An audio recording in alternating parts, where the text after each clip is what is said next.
All right. Hello, folks. Hi. How you doing? Am I on the camera? Every time I start the stream, I have to look over here just to make sure OBS isn't making a fool of me in some way. And it is right now. Music's up a little too loud. How y'all doing today? Welcome. Friday streams. Friday streams. They're so strange. They feel weird. It's not Saturday, but it's also not Wednesday. It's Friday.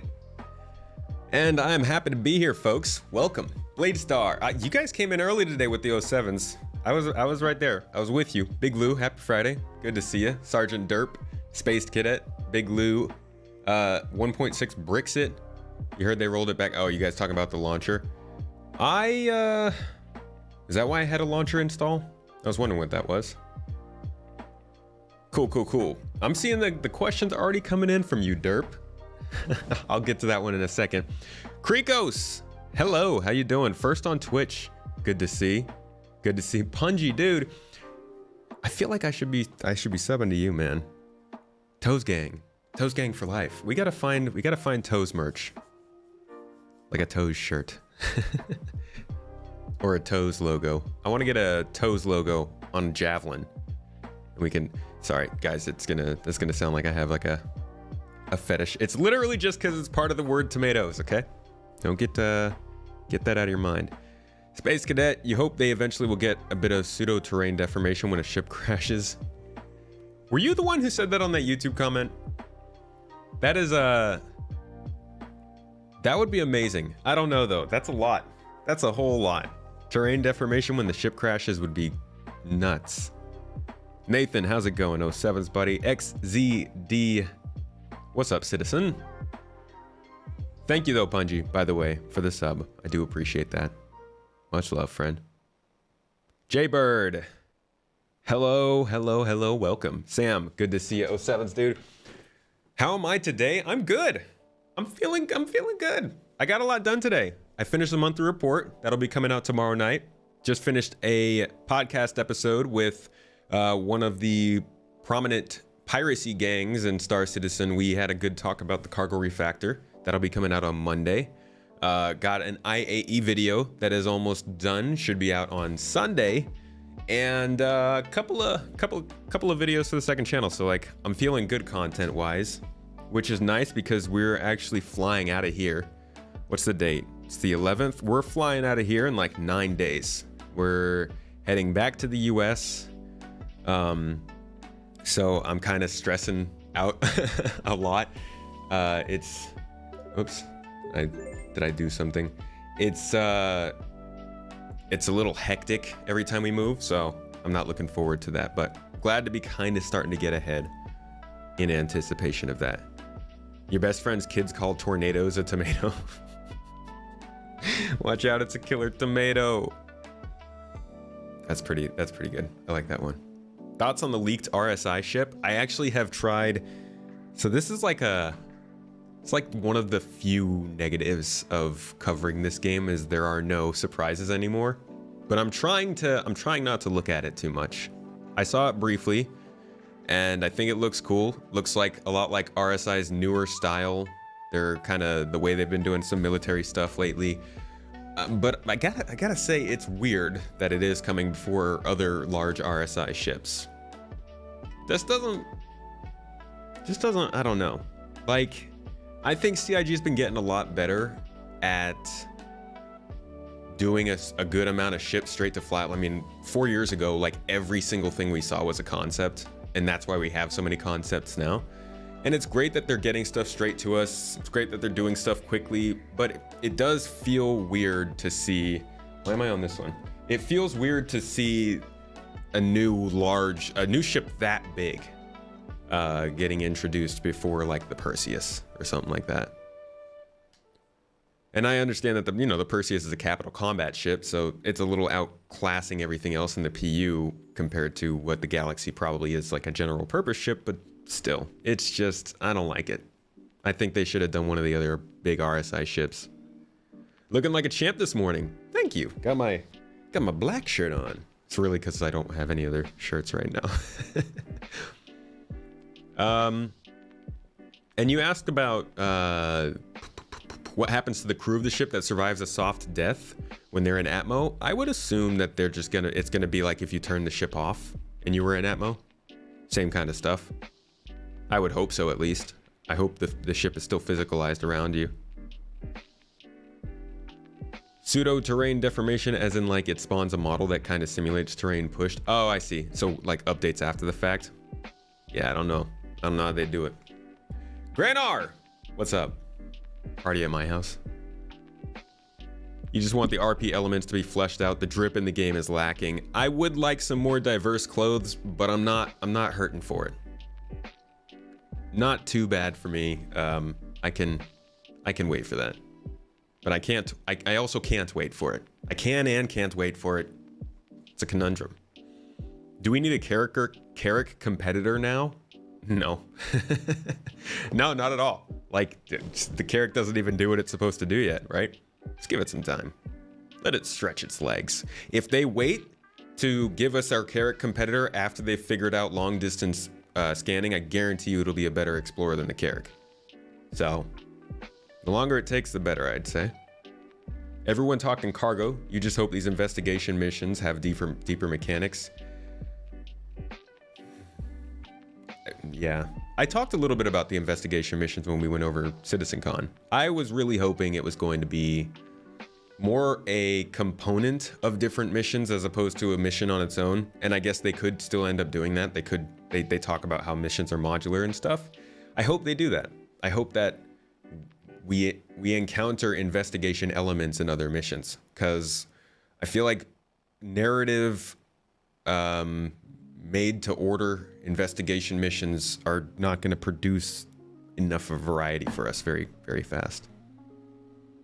Should do a live collab with Board. He's doing the same thing right now. Is he? Huh.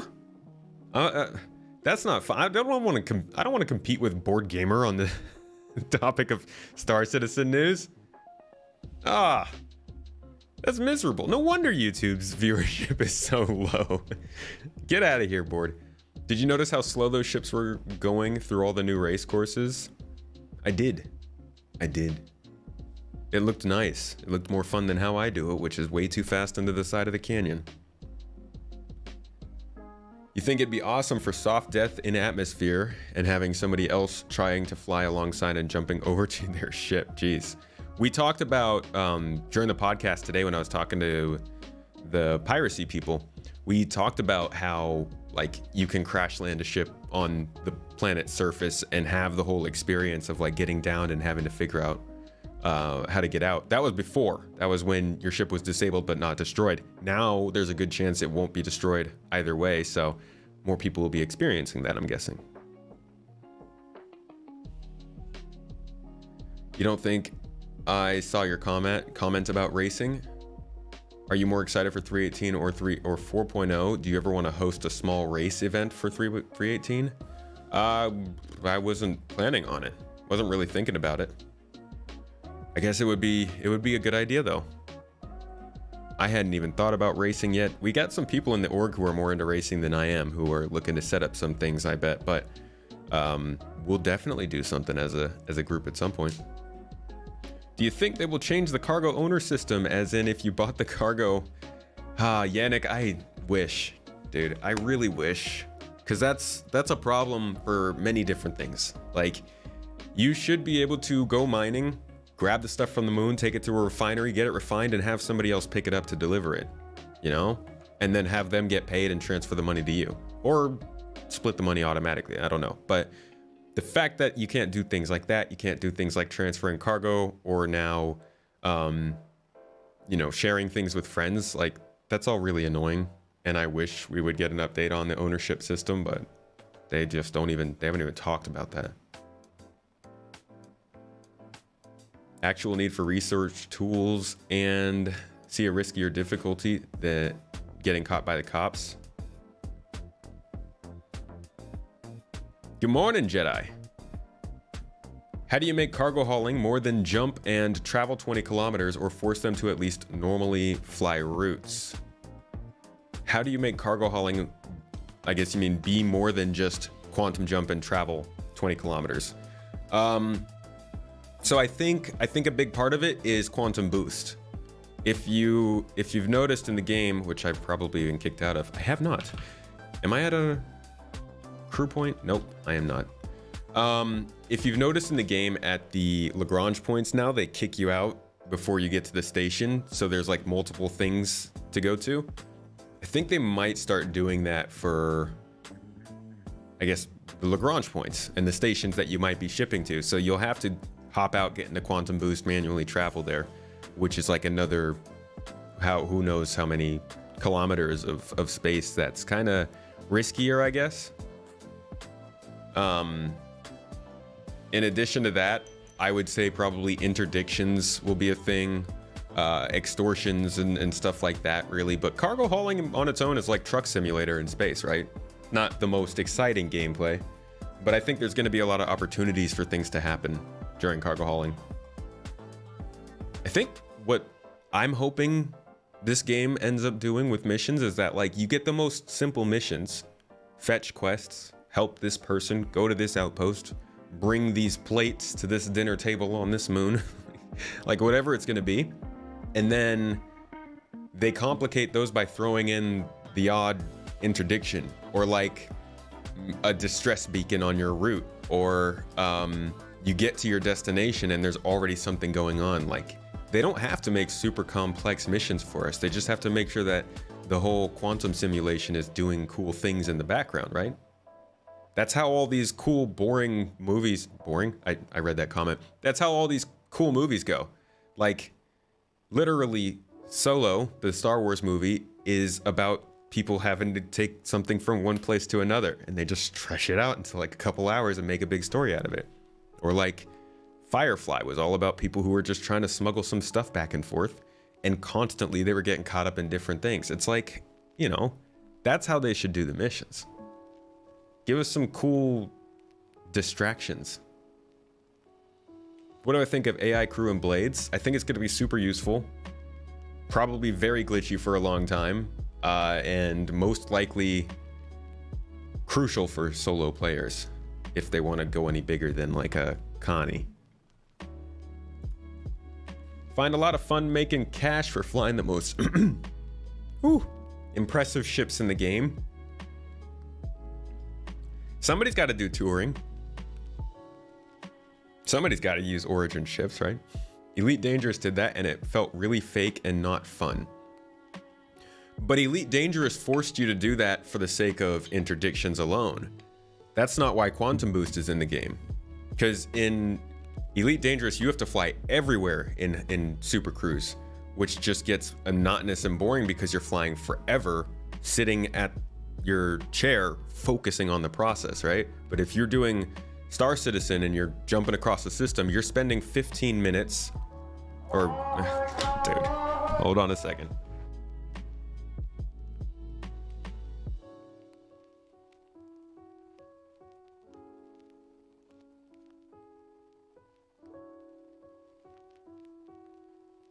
Just want to have my window open. So in Star Citizen, you're doing like an 8-minute jump, and during that jump, you can get out of your seat. You don't have to sit there and focus on what you're doing. You get out of your seat, work with your inventory, fix up your ship, do some engineering. Like, you have all these options. So you're not necessarily stuck in this one interaction while you're quantum jumping.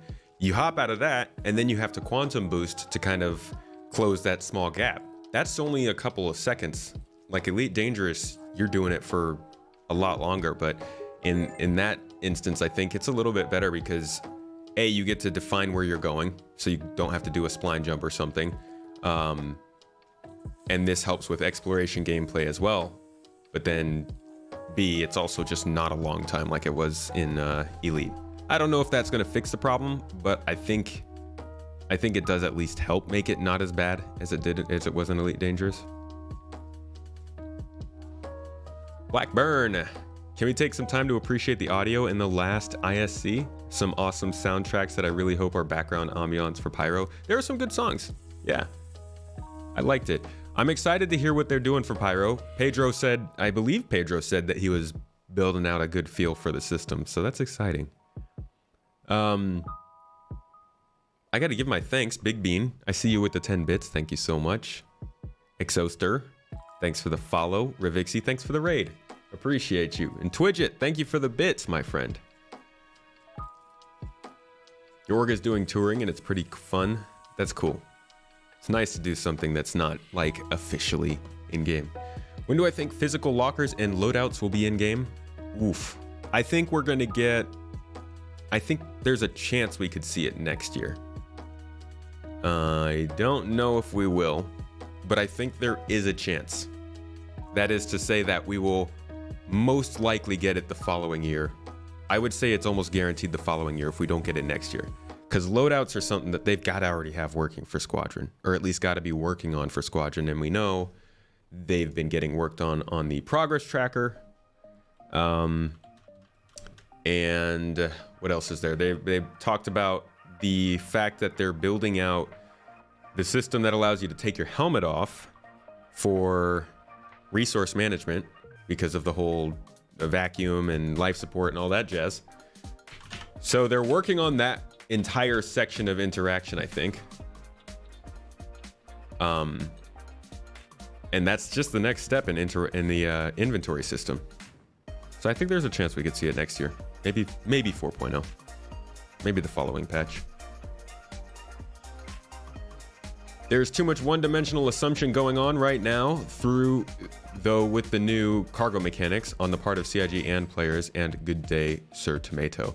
I think all we can do right now is assume, theorycraft, consider. I don't think anybody knows how it's going to play out yet, even CIG. They've got it in small terms of testing, but one of the things I just talked about on the podcast with the pirate group earlier today was that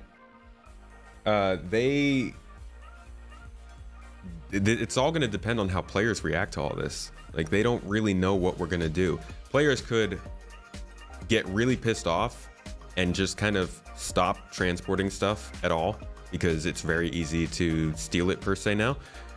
Or players could start to combine together into forces, start running convoys, begin to create a system where we have each other's backs in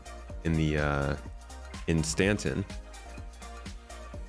There's really just no knowing how it's all going to go once it comes in, so I think everybody's kind of just throwing out what they think could happen.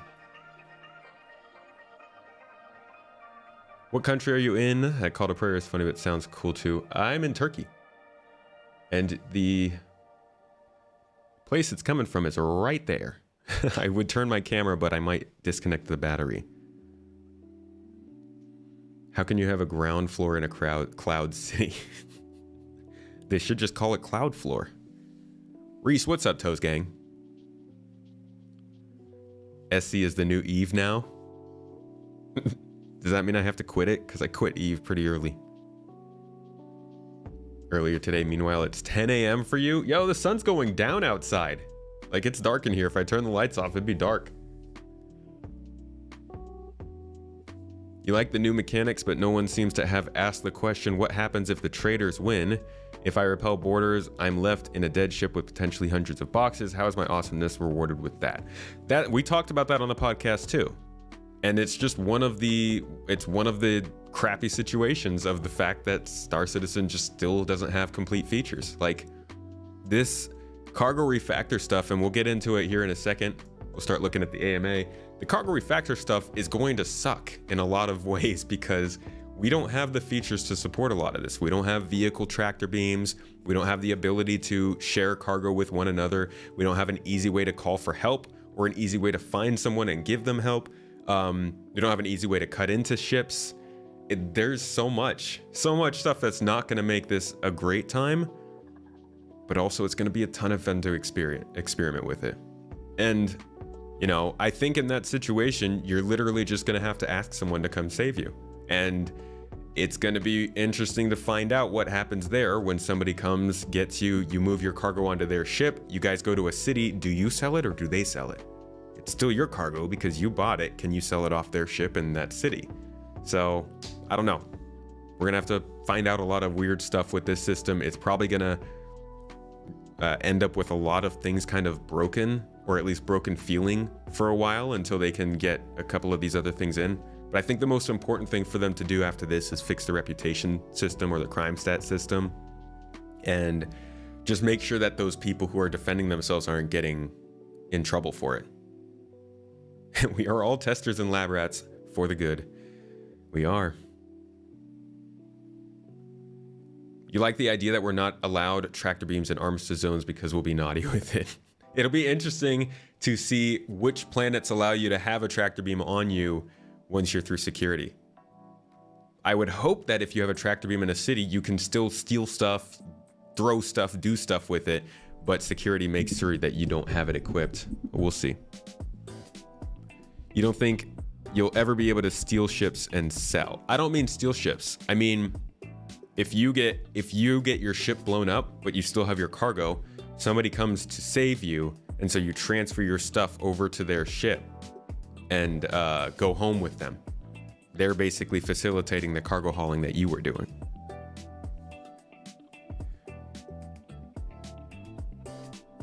You think if pirates can sell it, it must be linked to the ship the cargo is in and that ship's owner? Well, that's true for no questions asked kiosks, which, see, now we're starting to tread on the AMA. How about we just start this? Because that's a good point, and they've got a plan for that. So let's take a look at the cargo. Come on now. Refactor. My computer's running really slow because I have Star Citizen running in the background. So there is a lot to be said about this. Like I said, I just had a good podcast episode with a known pirate org about kind of their side of this and how this is looking from their perspective, and I'll talk about that a little bit as we go through here. But we'll go through this, talk back and forth, and kind of just do a little summary here of all we know, at least from the AMA, of the Star Citizen cargo refactor. T0, we're gonna call it. One of those T's, one of those early T's. Ace Streamer, thank you so much for the sub. Appreciate it. Okay, so the first question that was asked was, do I need to neatly stack boxes all square in order to register them correctly? This is a question that is kind of wrought of CIG's poor communication on the cargo refactor. Like, this was they've not talked about this or shown it at all in the ISC that we got to see for the cargo refactor, which was strange. And besides that, since they haven't told us anything about this on the monthly reports or anything, nobody was really pushing this out. It was only in the progress tracker. But he does say that containers are snapped to the grid when they're placed in the ship, and anything in the ship or attached to the grid will be able to sell at the commodity kiosk. Cool too that you can sell stuff that's on the ship at the commodity kiosk. I wonder how deep that goes. Like, if you have a box that's on the ship that has stuff in it, so you have like a 1 SU box and it's not on the grid, and you've taken all the stuff that you've looted and put it in that box, would you then be able to sell that stuff from inside that box? In that case, does that mean that you can sell stuff from the ship's inventory as well? Or like stuff that's lying on the ground in the hallway in the ship? Is it going to specify where that stuff is? What if I have a helmet that's in my bedroom and a helmet that's on the cargo deck, and I want to make sure to sell the one that's on the cargo deck? Is it going to tell me that that one's in the bedroom? I don't want to sell my bedroom helmet. It's an important helmet. I wear it when I sleep. So I don't know. Interesting. Wait, boxes have inventory now? Still the same boxes. If you blow up your ship, like put a suit of armor and a cutlass and then blow the cutlass up, it'll spawn a box. That's what I'm talking about. If you put stuff into that box and then take that on your ship. But that's like, we're gonna have a lot of fun testing this. Have I seen Jack Axton's awesome Spectrum post? I haven't yet. I haven't, but I'll check it out after this. Love Jax. I almost had him on the podcast today with the pirate, but instead we'll do it again the next time they do a cargo update.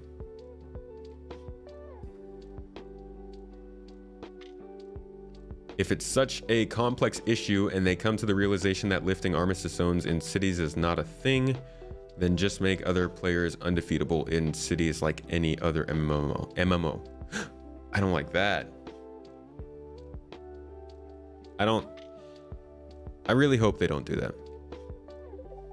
I'll get a link to his post later after we're done with this. But remind me. Actually, yeah, go ahead and send me the link. That way I'll just have it up on the side.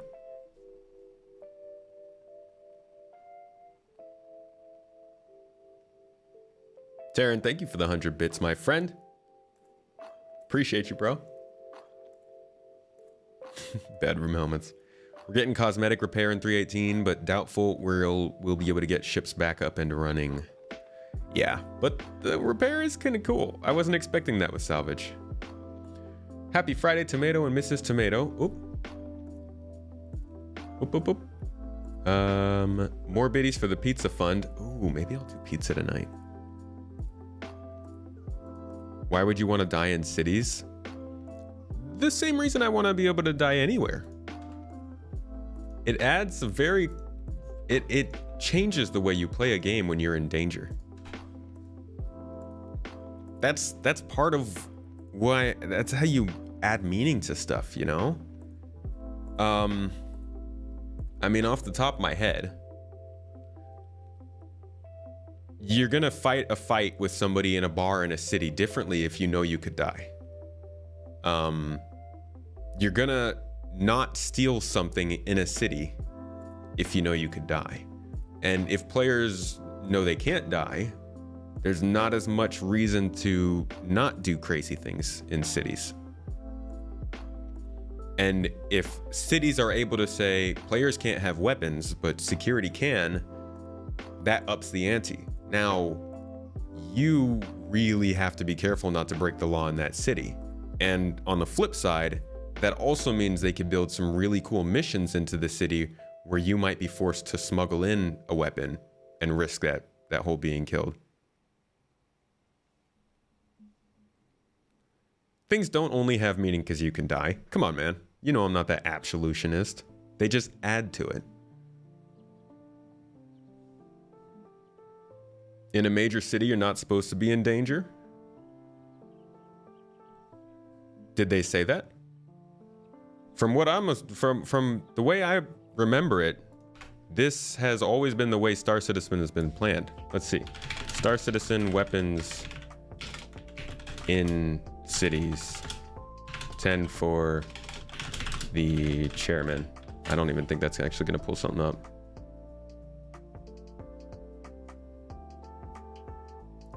Let's see, here's a question. Shady side of landing zones.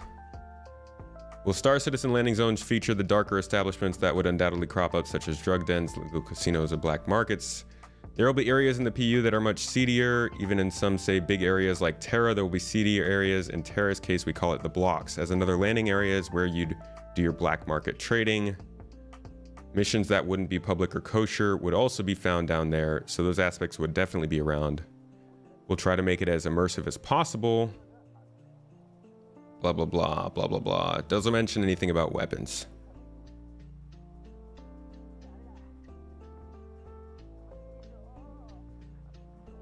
Maybe they'd have holding cells in cities if you do petty crime. Yeah, maybe. You don't think stuff that detailed is ever coming if we can't even heal people in arm zones? Oh, we're going to be able to heal people in Armistice zones. But the law system can't account for it yet, so they've turned it off. There's a lot of things that are in the game right now that aren't going to be in the future. Bounty hunters could carry weapons to do missions there in the cities. Would be rad. Yeah, this is very old Star Citizen stuff, but it's definitely... I wish it was easier to just like look this stuff up. Let's see. Weapons in cities. Customs. 10 for the chairman, because this is like back in the day, this was what everybody used to talk about, kind of the ability to have a customs section in the city, and like you could smuggle in weapons and they'd have different entrances.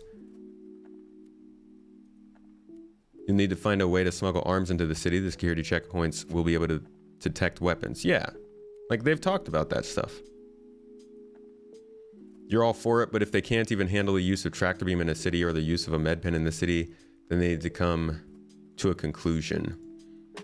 I think a lot of the limitations we have right now are very early alpha limitations. They can't even get people to respond to you if you shoot someone, you know? Imagine if they were trying to rely on AI security to keep us safe right now in the current game. It'd be a train wreck. So they're just waiting to turn this kind of stuff on later. They have talked about getting proper reputation and licensing for bounty hunters. Right. The weapon confiscation terminals are already in place at customs areas and landing zones, but not working yet, obviously. Right. I don't want players to always be killable because I want players to get killed. I want players to always be killable because it just adds more depth to what you can do with the game. Like you said, if you can make it so it's very high risk to do something in a city, then it adds emphasis to the people who are meant to stop it, the bounty hunters.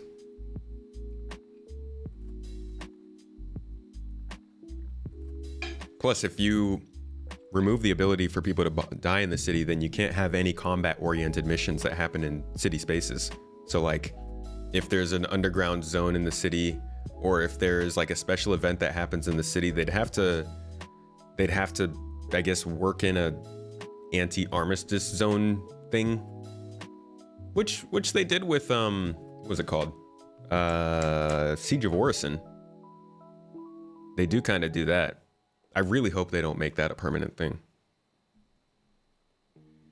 But if anybody can find the spot, if anybody can find where CIG has talked about the whole idea of people being in danger all the time, where the heck did I people being in danger all the time in cities and stuff, link me to it, because I can't pull it up right here on the stream. Board Gamer rated us over on Twitch. Yo, I heard that you were doing something similar. Having a little update. What do you think of the cargo news coming up, Board? Also, thanks for the raid, man. Let me give you a shout out. I am doing great, man. I hope you're having a good one. Board Gamer was on the Citizen Central podcast a couple of weeks ago. If you haven't seen that, check it out. It's on the main YouTube channel. And we talked about communication. Super fun. Soft deaths equal boarding equals winning. Hey, Board, you might actually be able to answer this. We were just talking about the idea of like being in danger and being able to die and having weapons in cities. Do you remember when CIG might have talked about that? I know they have, and I know that was kind of a thing, like people were looking into that immersiveness of that. Can't find an example of it though. Or somebody who came in with Board might be able to do that. Thank you, by the way. Welcome, folks. We're doing an AMA, kind of. We're going over the AMA. Hey, Vape. They were talking about it when we had the first iteration of R-Corp. Okay, so I'll have to look back to that. No problem. I can find the link. Thank you, though. So it was back when we were getting R-Corp into the game. I don't know if I could find that very quickly, but it is something that maybe I'll do a quick video on. Because I didn't realize that was becoming a lesser known thing. So somebody asked about lockers and inventory. That was like 10 minutes ago. But I eventually got there. They've been working on it this past year. This doesn't mean they're done with it, but it does mean they've been doing work on it. And it was the actor feature team.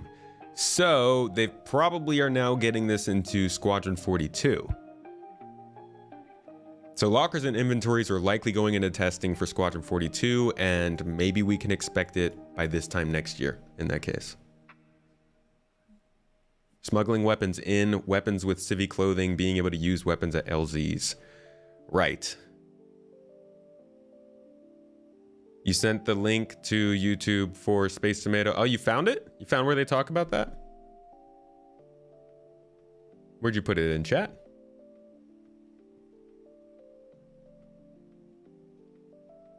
What's up, P-Bond? Welcome. Welcome to the show. How are we doing on time? I have limited time today.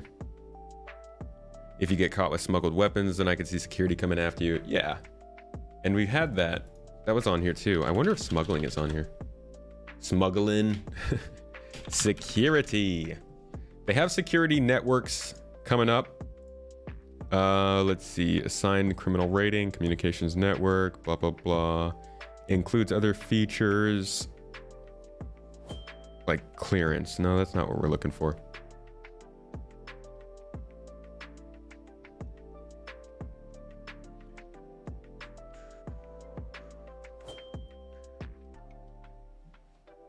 Oh, did we get a sub?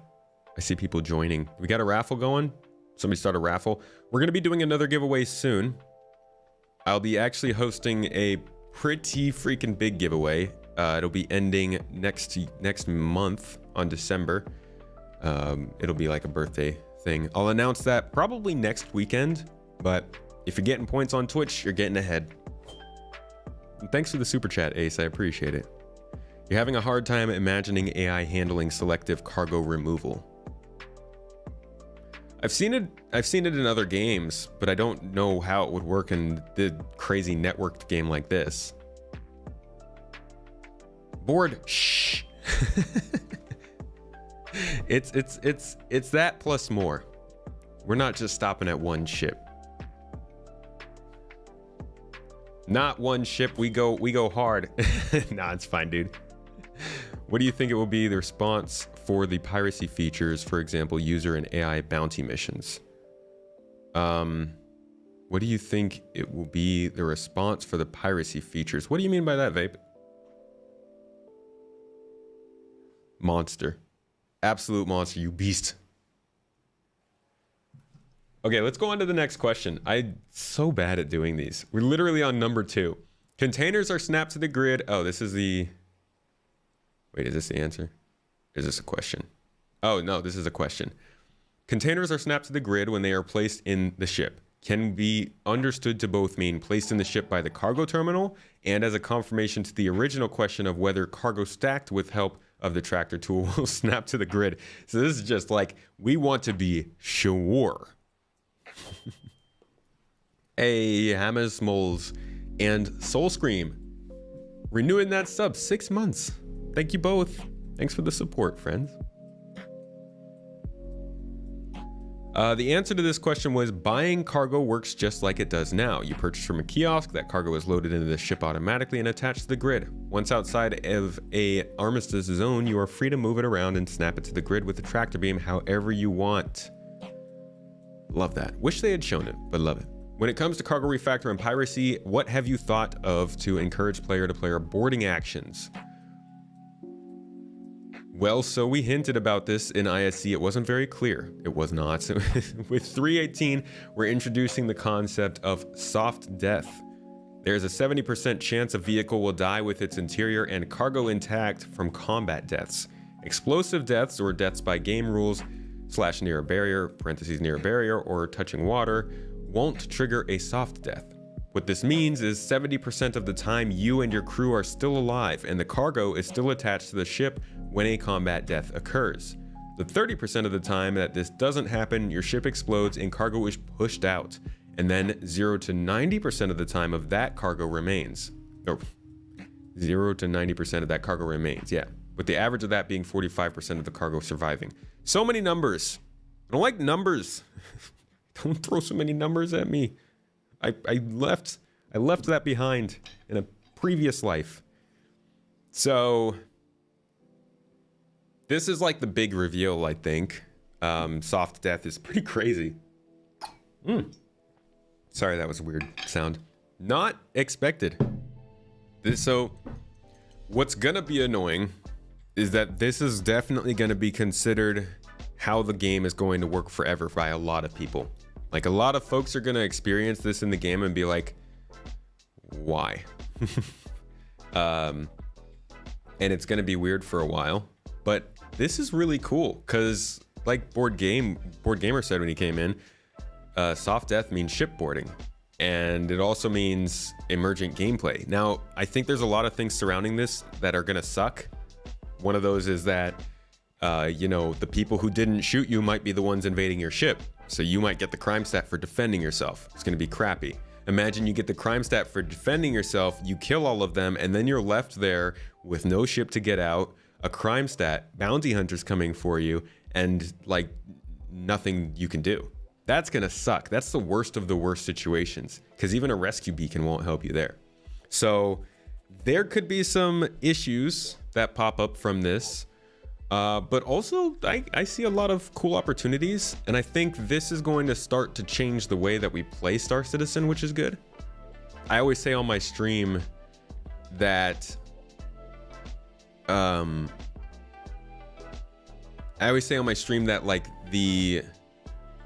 I don't really play Star Citizen how I expect to play it, and I don't know when I'm gonna start to. I don't care about my livelihood in the game. I never really pay attention to what I'm doing. I don't mind my inventory. Like, I do things in a medical gown. It's just kind of, I half-ass it, you know?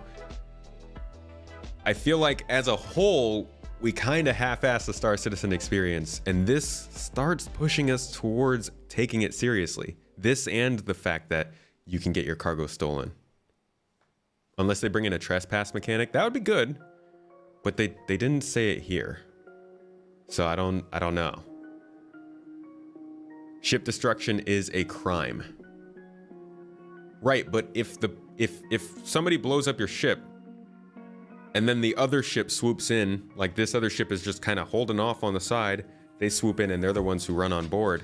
Even though they're in a party together, even though like they're associated, they're known associates and all this stuff, you're still kind of screwed.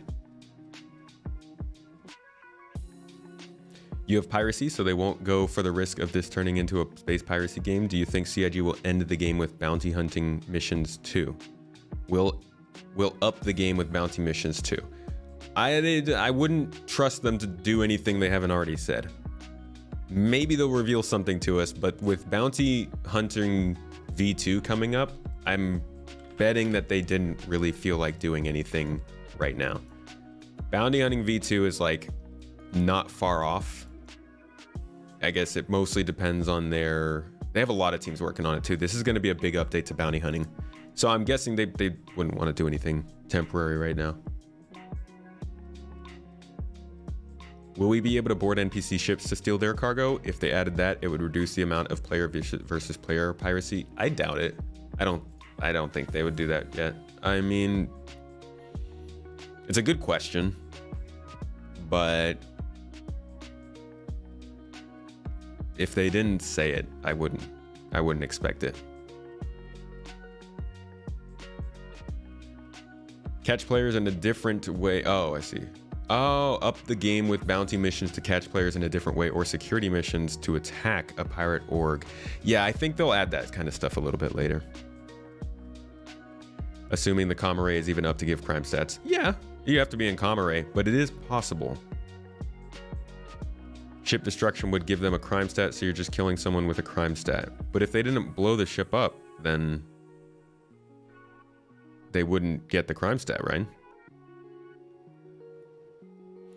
If they make it so that when your ship is soft destroyed, that's when someone boards it, but then that person could just leave and somebody else could come on after it's been soft destroyed. The problem comes down to the reputation system. They really, really need to get the reputation system to take into account your org and your previous crimes.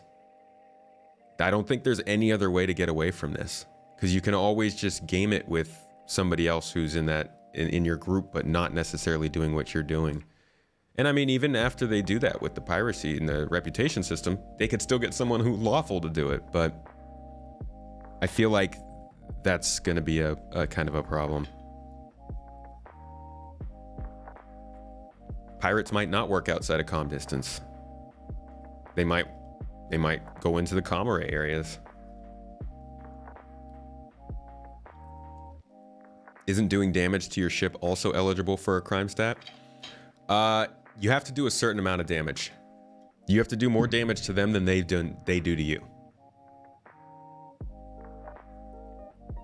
Seems like things are getting pretty stale. If we have to keep rehashing the same things about cargo, we get to snap to a grid, woohoo. I've literally not talked about this yet. What are you talking about? This just happened like 2 days ago. I've been busy. Come on now. Aren't the non-lethal weapons coming in 318? I don't think they've said specifically they're coming. Maybe they will, but I don't know if they've said anything. Players are supposed to be able to generate distress beacons asking for help. Comm arrays blindly monitor comms. Beacons are supposed to announce all over the system you're in trouble. So there is that. Yeah, the rescue beacon could work. Definitely could work. But CIG's gonna need to start letting players know that the rescue beacons exist somehow. The dog's doing great. Thank you for asking. She's wonderful. She's made a good recovery, and she's a happy girl. As soon as your ship is soft destroyed, any non-party members entering the ship should be considered hostile. Agreed, Mark. Yeah, I agree with you there. Unless you like give them permission because they're search and rescue or something. But I don't think we're gonna have that. Just mean in general, it seems like that's all we have to look forward to. Oh, definitely not, man. You should check out my video I released 2 weeks ago. That's got talking about power management, which is pretty cool. Next week, I'm releasing a video talking about the flight model. And tomorrow I'll be releasing a monthly report. You only see 25 videos on it because it just happened. I can't help that. I just want to cover it on my channel. You usually see when beacons pop up and have used it on plenty of occasions. But again, what if that person has gotten a crime stat?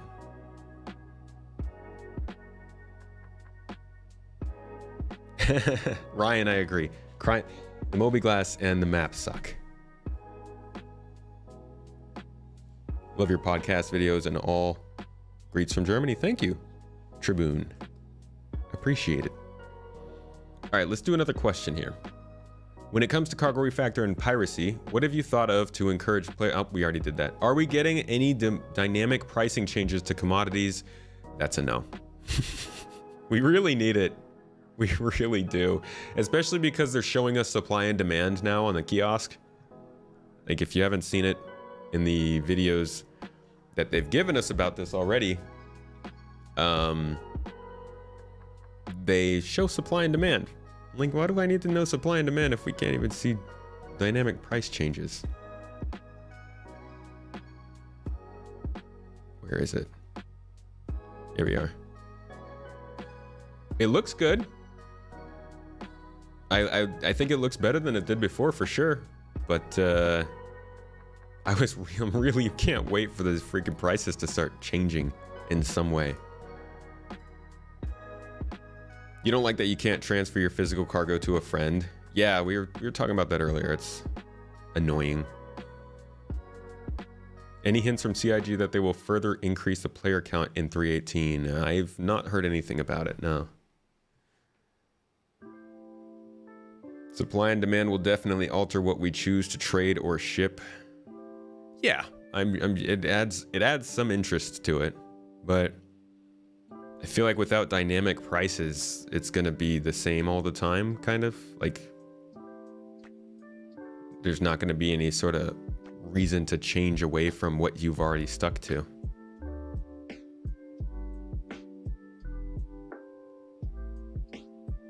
Oh, I'm bad at it too, John. But it's fun to be bad at cargo hauling. Makes it more exciting. Crashing into the ground, getting caught by pirates. Oops, I forgot to fill my ship. Better fly back down. No, I don't. I hate that part.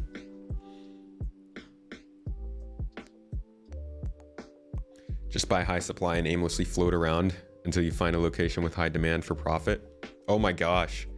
That's the other thing. Are you just gonna have to go to every single kiosk on every single station to see what their supply and demand is? So if you can't track it on a website, you can't track it in the game on your mobiGlas. Woo! It's a lot.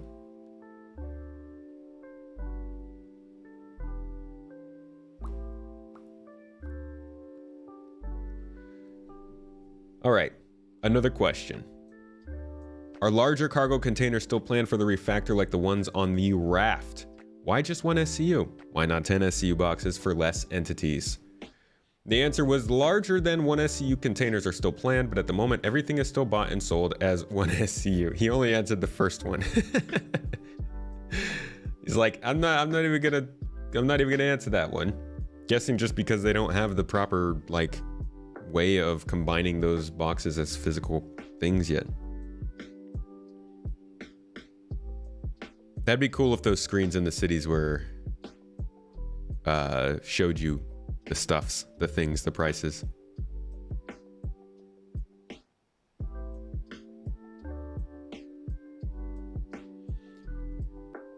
All right. Will cargo boxes have any kind of signatures to be picked up by vehicle pings? Cargo containers can be scanned and AR markers will be present if they survive the explosion. We have also added colored tints to the containers so you can at least identify what category they belong to. That's pretty cool. But the second sentence tells me that like it's possible we won't actually get to know what's in the box. Like you can scan the boxes, but it might not tell you what's actually in them. We'll see. I'm not sure. Maybe he's just saying that if you don't happen to be in a situation where you can scan, you can still see the colors to tell. I don't know. But the fact that cargo can now be picked up by scanning is kind of a big deal. Because as of right now, the only thing you have to scan for are mineable rocks.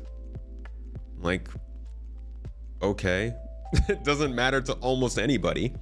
But now if you show up at a place that had a battle or outside an outpost where there was a ship crash or I don't know, at a anywhere.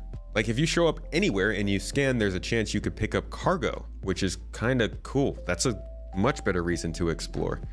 And makes me wonder if they're gonna start including 1 SU cargo boxes at Derelicts. Because if they do that, then suddenly Derelicts are scannable, right? I don't think you can scan for Derelicts in the game yet, so you have to find them by taking a mission. But what if now you could fly around a moon's surface scanning, and once you pick up a cargo box, you follow it there and it's a derelict ship. That's exploration gameplay. I don't know. I don't know how valid that is because there aren't that many derelicts, but the idea of scannable cargo seems like a pretty cool thing to now be working.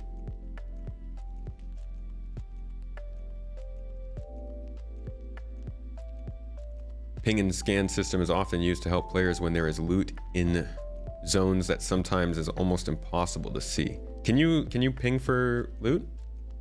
I didn't know that. You leave a 1 SCU box next to a Daymar outpost. Oh, if the DGS crashes with a 30K, does the shard spin up and create a new DGS and load all the persisted data back into the DGS? I believe so. I think everything loads right back in because they are now using the entity graph. Can't confirm though. They haven't explicitly said that, I don't think. If you're smuggling an NPC, security or player bounties, hunters scan you, illegal goods earn you the CSN bounty. True. Yeah, so now it's not even just that it's on your cargo grid. If you have anything illegal in your ship, but they might still be faking that. Who knows? But it's exciting to think like that is, if that's true, if that's how it works, then this is a huge step up for exploration gameplay. And once they have more headroom to include new locations, I mean, they're adding 35 new derelict outposts. We're getting rivers. We're getting new derelicts all the time, almost every other update. And then underground facilities, like they're expanding these points of interest. Eventually you will be able to go down to a moon and search for like 30 minutes to maybe an hour and actually find something. That's exploration. It's boring exploration, but we did it. Am I planning to stream the Star Citizen live? I'm not. I have to get going actually here in about an hour and a half for some family stuff. Since they're getting rid of 1/8 SCU boxes, how will this affect Jumptown with the drug boxes be 1 SCU giant crates or still 1/8 boxes? I don't know. Did they say they're getting rid of all of the 1 SCUs? 1/8 SCUs? We'll have to see if they say that in here.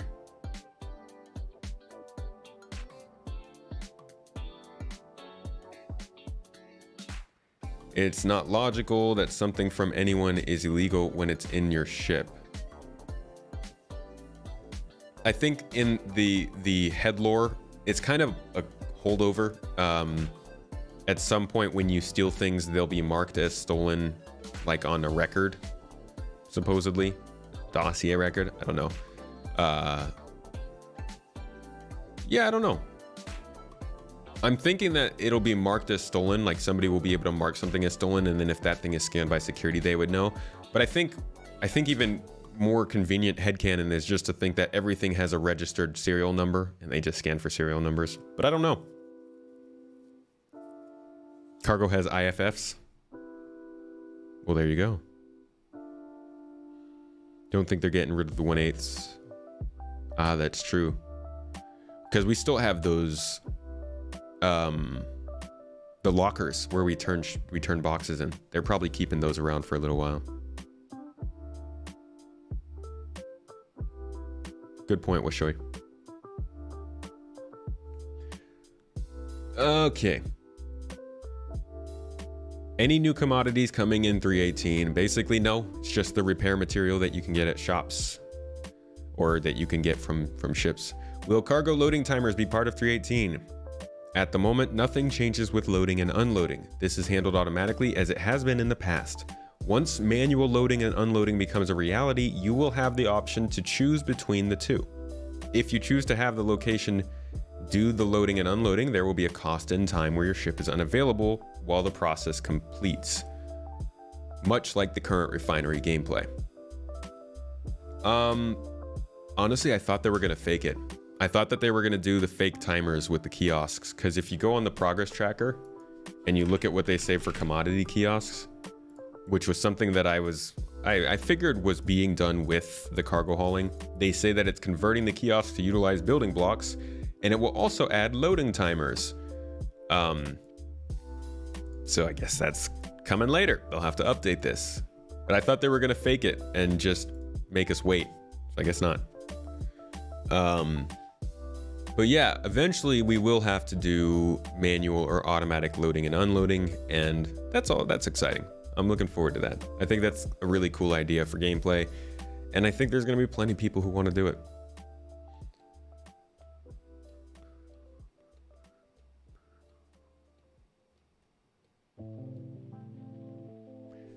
Are the external cargo pods of the Prospector, Mole, and Raft going to be detachable and replaceable? If not, what happens to the mined ore and cargo aboard those ships if they are destroyed? Let's see, currently all of these ships will function similarly to how they do now. Once 3.18 comes online. I read that sentence very weirdly, sorry. Resource pods such as saddlebags or fuel pods won't be detachable in this release, as further work on vehicle tractor beams is required. Vehicle freaking tractor beams must have gotten a delay at some point. Or maybe they were just like, was this art? Like, we saw that teaser for the vehicle tractor beams so long ago. Let me see if I can find that. Where would that be? That wouldn't be in concept. Oh, maybe that would be in concept. Let's see. Concepts, tractor beam. Yeah, we got this picture, I want to say like October of 2021. And I was like, oh, cool. Maybe they'll talk about this next year. Maybe it'll be an ISC. Maybe they'll show us something of it. But we literally have seen nothing from vehicle tractor beams. And they've still got a ways to go. So I'm guessing, because they were talking about we saw the Expanse come up in leaks recently. I'm guessing they want the Expanse, and I think this was something that they had already said actually when they revealed it. They want the Expanse available for 4.0, right? For Pyro? Am I remembering something fake? Is this fake news? Am I misinformationing right now? Strike me down if I am. Cancel me.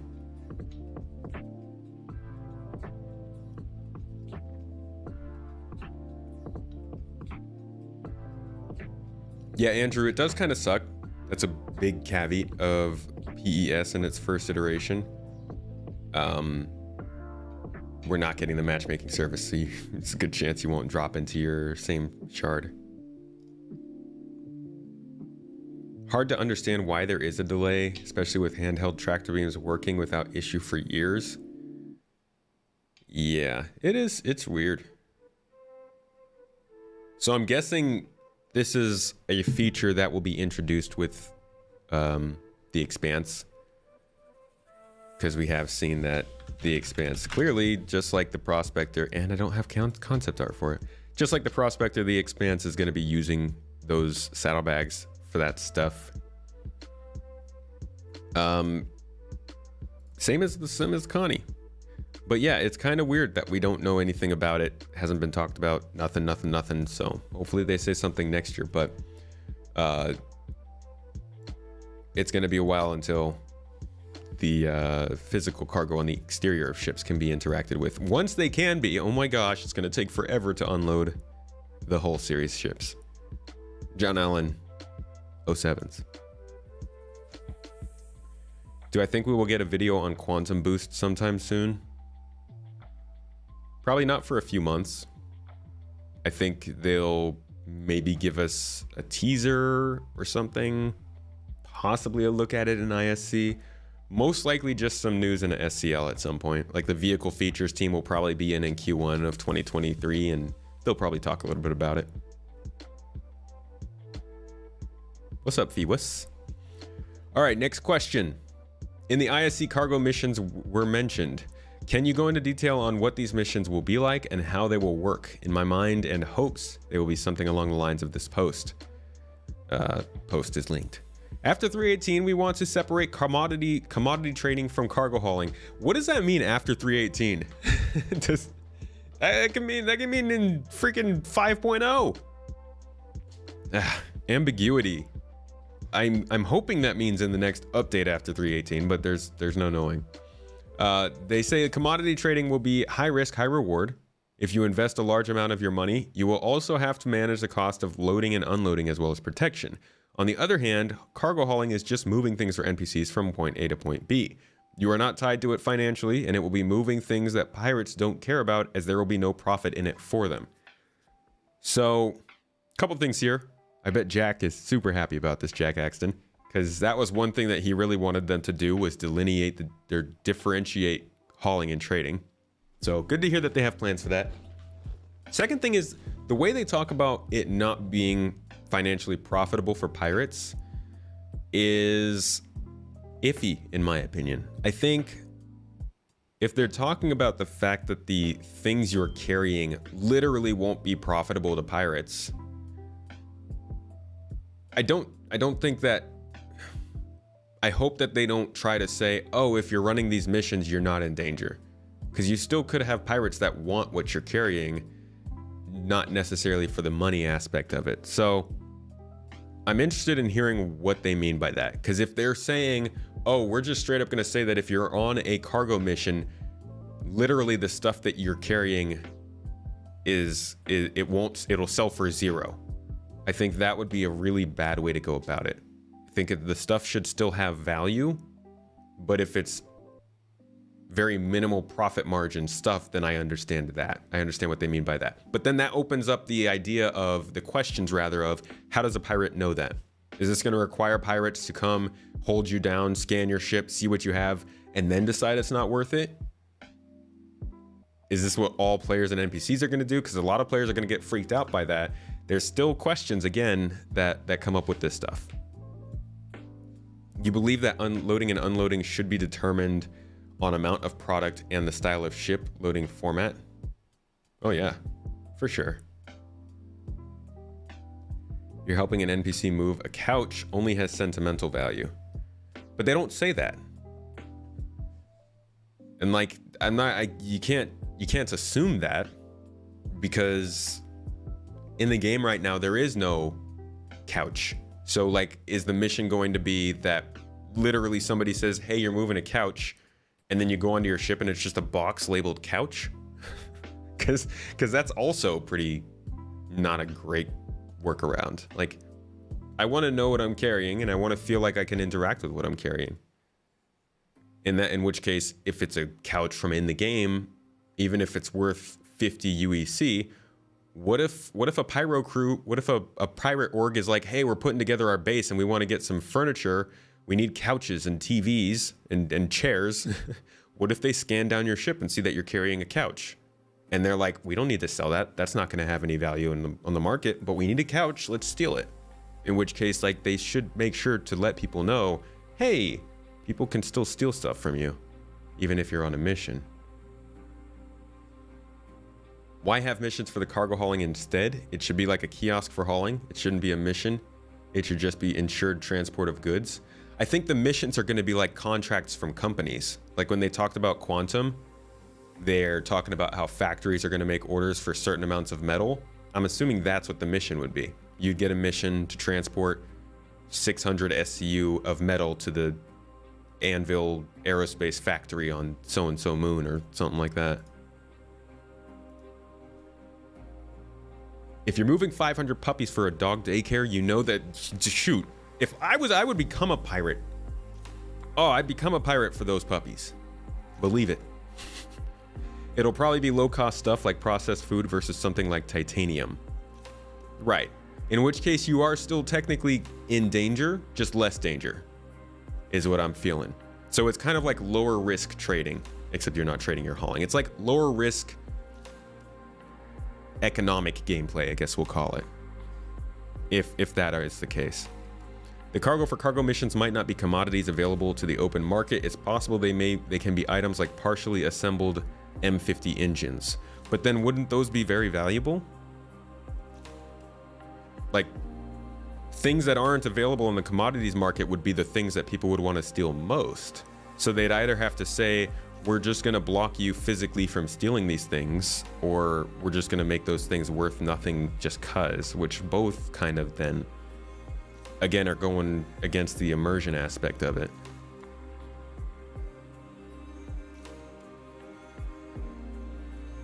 When it will be worth it, the longer the mission can't be completed, the more it will be worth, so blow it up. And then you find out the couch had a key to a safe full of gold pressed latinum. There you go. Tons of value. Cargo haulers should have more purpose, like they should be moving like weapons and armor, make it work with the quanta. Same for delivery missions, have the UPS drivers actually help with the economy. Agreed, Polite. Yeah. I'm not grabbing a Galaxy now. I don't really buy ships anymore. Are the box delivery missions worth anything to anyone not on the mission? Not right now, because you can literally not sell them, if I'm remembering correctly.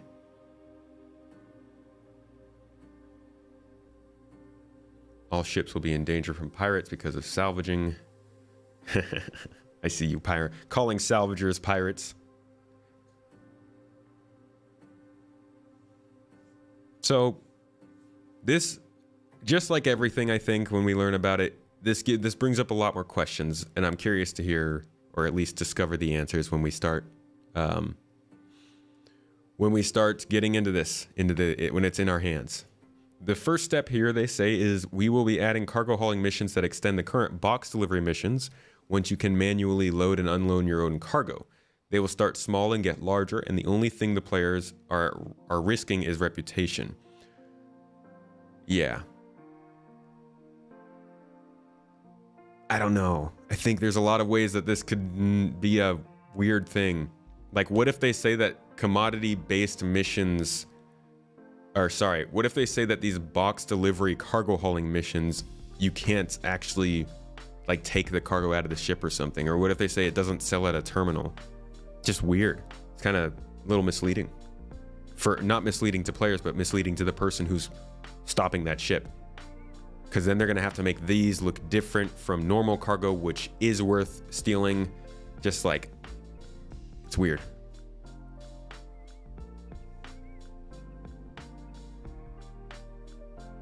Imagine, if you will, a world where rep and box missions and an entire chain of mission tiers and rep tiers. You grow from UPS person to carrying a single item high value things for rich clients. I like that.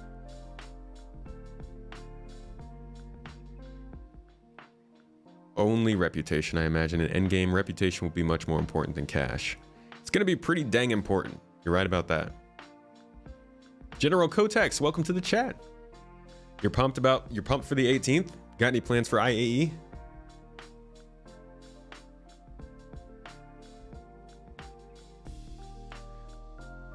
All right, let's hit the next question, yeah?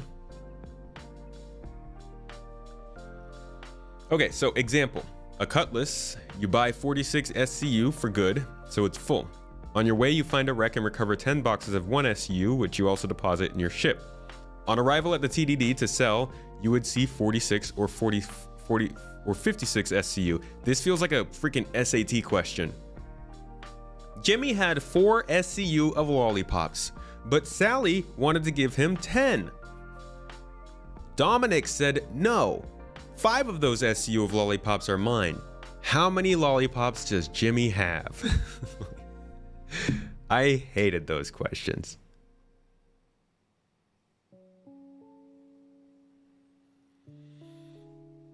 You're hoping to get your first pledge at IAE. That's cool. That's gonna be fun. How long have you been following the game? I didn't even read the answer to that question. You would have a hard time making all of those boxes fit, but sure, you could do it. The cargo grid has a max capacity. Anything else is considered loose items. And if they are on the ship, you can sell them. This is what we were talking about earlier. Like, how deep does that go? Does that go to loose boxes and those inventories? He said this is not to be confused with FPS items such as guns, ammunition, stims, armor, etc. So then this maybe is only talking about commodities. Those are technically in a third inventory in your ship, although I have a plan for that stuff too, but I saw a question that asked specifically about those and I will try to answer that part there. So yeah, I don't know if he's talking about, like, what if you have at 1 SCU box full of, yeah, this must be about commodities. Guns, ammunition, stims, armor, etc. Basically covers everything. Like if you have a 1 SCU box full of, I don't know, what's it called? Banta dung or whatever. Fanta dung, I don't know. It sounds like you can't sell that. Trick question, Sally was a pirate. Started following the game a month ago when you got tired of No Man's Sky. Oh, that's fun. So you're new to this, yeah? I'd be happy to, if you join our Discord, I'd be happy to talk to you a little bit more about the game. I'm always looking for people who are new to the game, not just in playing, but like literally finding it, because your perspective is very interesting. So if you are interested in like sharing some of that stuff, I'm always looking for that kind of conversation. Same as you, Darth Vader. Well, welcome to the party, folks. I'm gonna tell you this. It can be very frustrating. Coming from somebody who absolutely loves this game. I mean, I made it my job. This game can be very frustrating, and I suggest having some other games to play when you're feeling a little over it. Is the game down right now? I don't know. Could be. I got kicked out because of inactivity. Anything like EVE Online from a complexity standpoint, not even close. No. It's not. This game is far from being done. Like, the commodity prices are still static, far from being done. So, jumping into the game right now is jumping in to experience the process of it being made and see some of the cool stuff that's happening. You get a really cool look into how video games are made. Like, more than any other place in the entire industry, this will show you a lot about how games are made. But in terms of complexity and polish, EVE is far, far away. Everyone keeps warning you about the bugs and glitches, and they don't seem to believe you when you say you enjoy poking the bugs and glitches just to see the mayhem. That's fair. If you enjoy it, more power to you. The $44,000 pledge. Yeah, don't. If you're brand new to this, anybody in here who is seeing this for the first time or experiencing Star Citizen for in the first couple months, don't buy ships. Just don't buy them. Just get your game package, get into the game, give it a try, borrow ships from other people, earn ships in game. Just like, it helps so much because you're gonna really enjoy the game for that first month or two. And then the time starts to set in and things lose a little bit of their novelty. And maybe you realize that you don't have to get that ship just yet. You could wait a couple of years for it. And then the regret might start to kick in if you spend too much money on it. I've seen it happen a lot of times. It's better to just like do what you can for a normal price, maybe go up to 60, 70 bucks. But like my advice is to keep it cool for a little bit and wait. But you know, that's just my advice. Do what you want with your money. It's your money. You earned it. You're a whale, a small whale. I am also, I guess, I'd probably be considered a whale at this point. But I've given away many more ships than I own, that's for sure. You're on the Discord server now, so you'll get some help there. Cool. I'll see you on there, buddy. Avenger 1, the combat OG. Maybe not OG, but like my combat OG. How you doing, brother? Good to see you. Like 10 years out from being done. Right. I mean, I'd say it's like 5 years out from being fun, 10 years out from being incredible. If they get there. You've pledged 2 years ago, but got really into SC earlier this year. You're also a console player. Hey, I was also a console player. This game made me a PC player. Before this, I was all Xbox. Had a PlayStation, had a, what was it? A Wii U? A Switch? Had a Switch. But like, I was mainly on Xbox, and this game kind of converted me. Hey Sparsh, we're going over the Cargo Refactor AMA. You've played Bethesda games. Fair. Question, does the physicalization of cargo affect the flight characteristics of a ship, for instance, due to weight and balance of mass?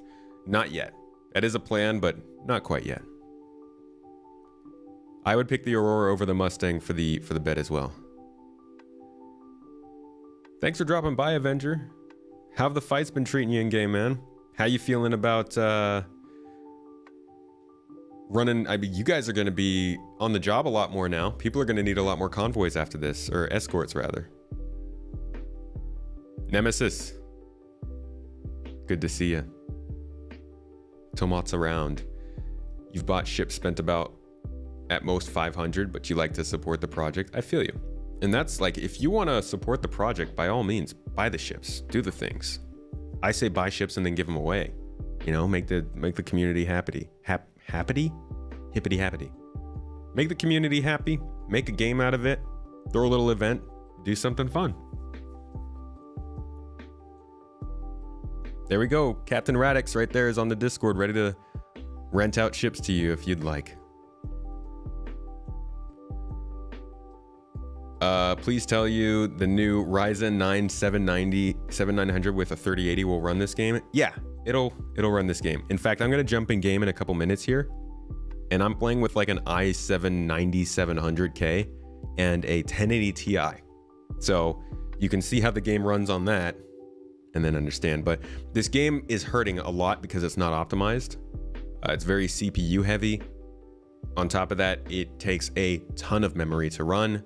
People often recommend 32 gigs to run the game. I say start at 16 and see how it goes, but you also want an SSD. It's a very finicky game. Like, the very first major optimizations are only just now coming in over the next year. So it's gonna feel rough for a little while as you start. Ooh, the Anvil Pisces is very good, and it might be on sale over the IAE, so keep an eye out. All right, we got the last question here. Jeez, this is supposed to be like a 20-minute review, and I've gone for an hour. I'd like to be able to buy 1 or 2 SCU boxes to be able to put whatever we want in them. Would make org events easier. Would make orgs events easier. Could buy all the armor for ground battles, extra weapons and ammo, etc. That was a hard sentence for me. The answer was, I want you to be able to do that as well. Oh God. I feel like that's probably the answer to a lot of the questions they get for Star Citizen. All the developers are like super passionate about getting to play this game. That's why they go there and they do it. They're just like, I want that too. He says, I want you to be able to do that as well rather than having to blow up your ship and create them yourself. On top of that, I want you to be able to carry those around, loot bunkers, fill them up, and then snap them to the grid once you're back at your ship. I also want you to be able to do all this and then go back to a station and go sell all of this without having to transfer it all to do that station's local inventory in order to do so. To that local station's inventory. That was confusing.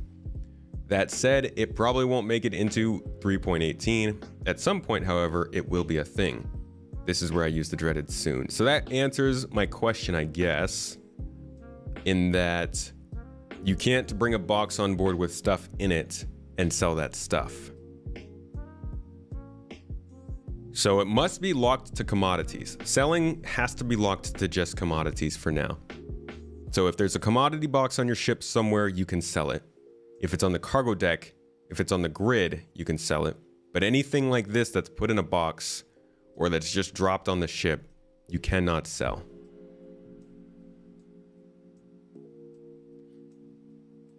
Okay. I wonder when that does happen, how they're going to show you what kind of stuff you're selling, but that's probably going to be a lot of UI stuff there.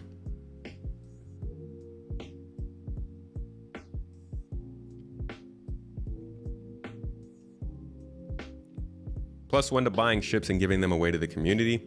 If you have money and can spare some to make new players happy, definitely do it. Yeah, or I'll give them away. Not asking, but we have done giveaways sponsored by our community a few times in the past. Always fun to do. I mean, it helps me a lot, and I appreciate it. But I like seeing it go to somebody else in the community too. I personally don't want ships that much. Like I don't have that much interest in the ships in this game, weirdly enough. I like them for what they allow us to do, but I don't like them because they're ships, if that makes any sense. Like I like a ship because I want to engineer it, or I like a ship because I want to like walk down the hallway of it.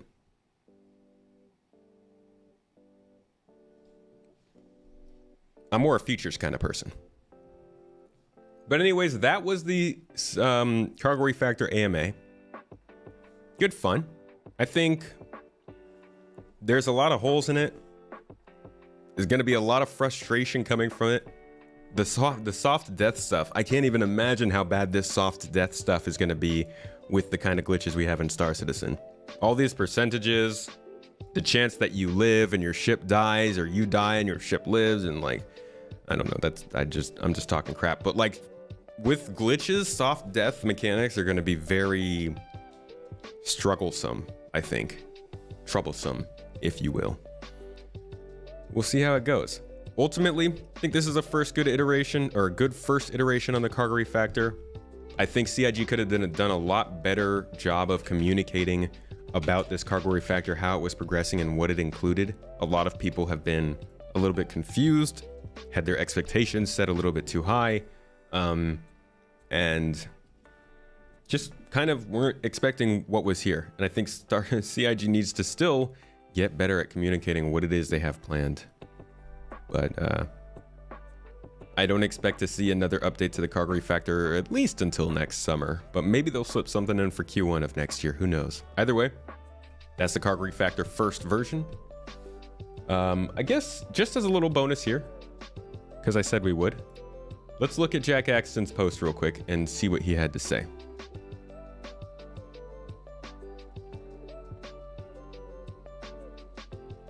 When do you see CIG finally reworking the starter ships like the Aurora? I don't know. Hopefully soon. I would want it to be soon.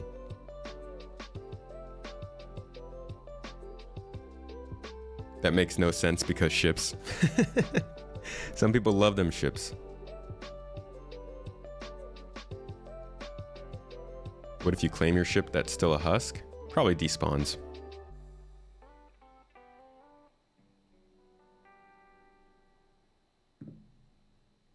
CIG probably come to new insights as development progresses. Yeah, keeping players informed will therefore be hard. That's fair, but they were very, like, it's here. Look, It says it right here.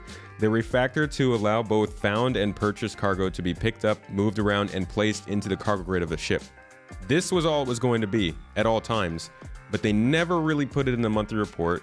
They never really talked about it in any ISC or any SCL or anything until 1 month before it's supposed to come out. They definitely could have communicated in some ways on this feature that they didn't. I mean, they were talking about it back in September like they knew what it was going to include. I'm not streaming Star Citizen Live right now. Is it on? Star Citizen Live? I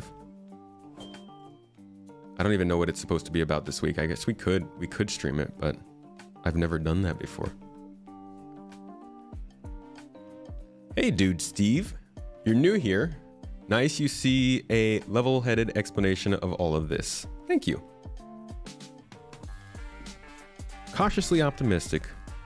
I sometimes fail at that. I get far too optimistic sometimes. But I try. Thank you. Personally favor core development over reworks because of workload and diversion, but I'm also old. I like core development. I love hearing about it. I really loved the Gen 12 update we got recently. I'd love even more to see an update on the quantum system. Tell us what's going on, please. Not until 4 UTC. That would be in 4 minutes. How much longer till the whole C is released? I don't know. I actually have no clue. But I would assume in the next few patches.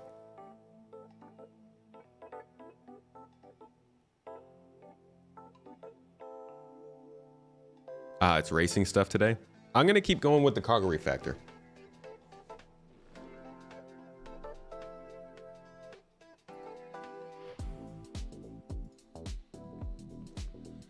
Okay.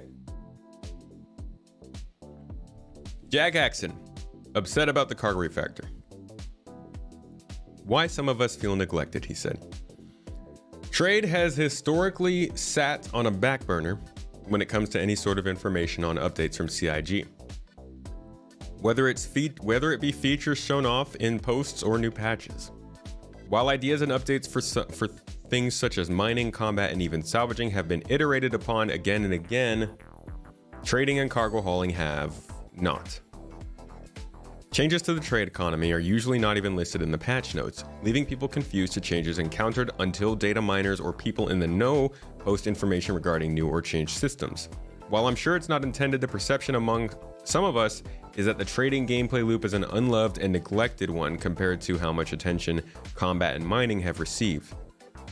Be it video posts, forum participation, attention to streamer and influencer types, and everything else. I agree. Trading is like, you wouldn't even think it was really, you would think that trading gameplay came in very late when it was in fact one of the first things that we got to do. Janos, I really want to cover the cargo stuff today. I haven't gotten to go through it.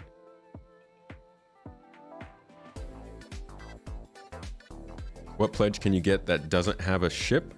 Because you're not against starting without a ship. Oh, you have to have a ship. Yeah. Just get the Aurora. It'll be cool. A recap on the recent history of trade. The last time trade saw any sort of refresh or update was the 3.6 patch. This took us from infinite supply, demand, and static prices to the economy we have now, one that has a basic but mechanically working system fully affected by other players. Keep in mind that 3.6 dropped in July of 2019, which was 3 years ago. This patch was a colossal change for how trade worked and meant that people had to play smarter and figure out alternate routes when things were flooded by other players, especially since they were now competing against other players and other servers for the first time. Surely there would be some patch notes detailing parts of this titanic shift in how things worked, right? The entire patch notes for the new trade system that involved dynamic supply and demand and competition across servers are as follows. Updated commodity pricing to reflect the addition of black markets and stolen goods. That's it. That's the only explanation we received, and while the change was indeed welcomed, the reluctance to explain anything with the economy changes left felt odd when we've seen so many videos gushing about new systems or changes to things. I'm sure someone will feel the need to bring up quantum. And to whoever does it first, I would like to ask the date on the last time they talked about the trade economy involving quantum. Yeah, it's been a while. Yeah, it is. They don't focus on it very much. He talked about this on our podcast episode together. It's like a couple of months ago if you want to see it. Since 2019, trade has seen nothing but shadow nerfs or been advertised updates that have done nothing for actual trading. Some of these nerfs haven't happened in real time, which shows that the economy can be adjusted on the fly when it feels suitable. For example, in 3.8 days, Laranite refresh rates were nerfed at both aerial locations without any note to reflect this. The 3.11 patch introduced to us cargo decks that were touted as bringing in new options for traders. God. What a fail. I thought the cargo decks were going to have something going on within a year. Holy crap. Several patches later, these continue to be useless set pieces that offer an alternate location to rent a freelancer or buy a multi-tool that have had zero gameplay or addition to the cargo trade and gameplay. Nor has any updates been given about their future uses since. In 3.12, the three regional economies were merged into one single global economy across all servers. This is the intended goal, but it has done so without increasing any supply or demand or refresh rates, forcing the entire community to fight amongst numbers meant for a third of the population. Hey, catch you later, Frank. Thanks for chilling.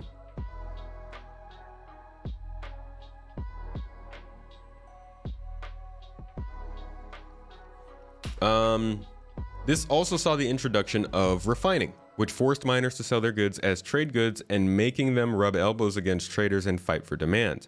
The only bright spot that we have seen are ILW commodities. This is Invictus launch week, which have had notoriously high buy-ins for their profit.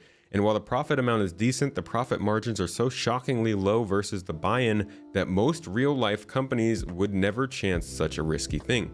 And for the brief times that the occasional mistake happens and a commodity pays too much, CIG has swooped in to nerf the payout in real time, which shows that they can and have adjusted prices and demands on the fly. They just choose not to. All these are definite issues, but it has been especially wounding watching bounty hunting and mining be able to make millions hand over fist for what is comparatively riskless gameplay, as the most anyone is out if things go wrong is their ship and time involved. At this time, trading makes the least amount of money between the three and yet carries the largest risk, as personal investment is required. If I lose my ship to any factor, be it player or game caused, I am out my ship, my time, and an egregious investment for a profit that is a fraction of what others are making. And even then, the only way to make an amount of money that is worthwhile via trading is to use the largest of ships, the Carracks, Caterpillars, C2s. A player using a starter ship up to a Taurus is better off performing the most basic of missions rather than doing trade, as it pays pennies compared to most things. I actually don't trade. I like trading. I don't trade because of this reason. It feels so cumbersome that you can't know what place is going to buy what, how much they're going to buy it at, or if they even have the demand, which I guess is also what players are going to buy what places will buy what, but you also aren't really making any money for all that effort you put into it. And yeah, money doesn't really matter right now, but that's how you judge your like success, your ability to make the right decisions and hit the right trade routes. If you don't have a quantifiable way of knowing that, then it kind of gets boring. So not making money isn't just about not being rich, if you know what I mean. So skip down to 3.18. For a very long time, 3.18 has been touted as the cargo refactor patch. This whole thing could have been avoided if it was called the cargo box refactor, or just like cargo physicalization, you know. And while wording has been vague, the general sentiment amongst players was that 3.18 would bring changes to a stale system that has not been kept up with. This is why CIG's communication is so important. They allowed that to happen. Like, they really should have gotten ahead of this earlier this year. We're tired of going through the motions of hitting the same outposts for the same overtaxed commodities. We're tired of the linear economy that makes only about 5 to 6 commodities worth trading. We're tired of a drug trade that has been non-existent for 3 years. We're tired of forcing ourselves to switch to suboptimal commodities just for a change of scenery instead of following a changing economy. They're tired of the radio silence that we have experienced for a third of this project's life, while things like combat see near weekly involvement from devs on Spectrum. So with 3.18 being announced as a cargo refactor, we clung to that, and maybe that's our fault. A lot of us took the vagueness of the cargo refactor as a sign that we would have to discover what changes were coming. After all, they have never communicated economy changes before. Why would they start now? So a lot of us have been holding out for hope that 3.18 would be what invigorated us, especially now that this refactor would be giving players the ability to remove boxes from ships and give Piracy options it needs to get aggressive with their marks. Let's see. Surely we would see an increase to our reward to both bring it in line with other professions and the increased risk we would now be facing, especially after this June 9th ISC. Oh, they say, stay tuned, traders and haulers, help is coming. Oh, man. Hey, Dizzy.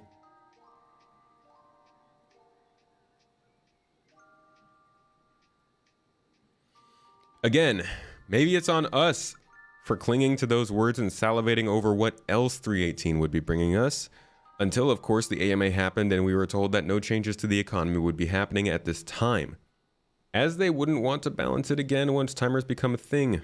Yeah. So yes, a lot of us got upset, salty. Some of us took to Spectrum to rage, which is what I guess I'm doing now. Us tired traders have been holding out for an update which would invigorate our gameplay and breathe new life into it.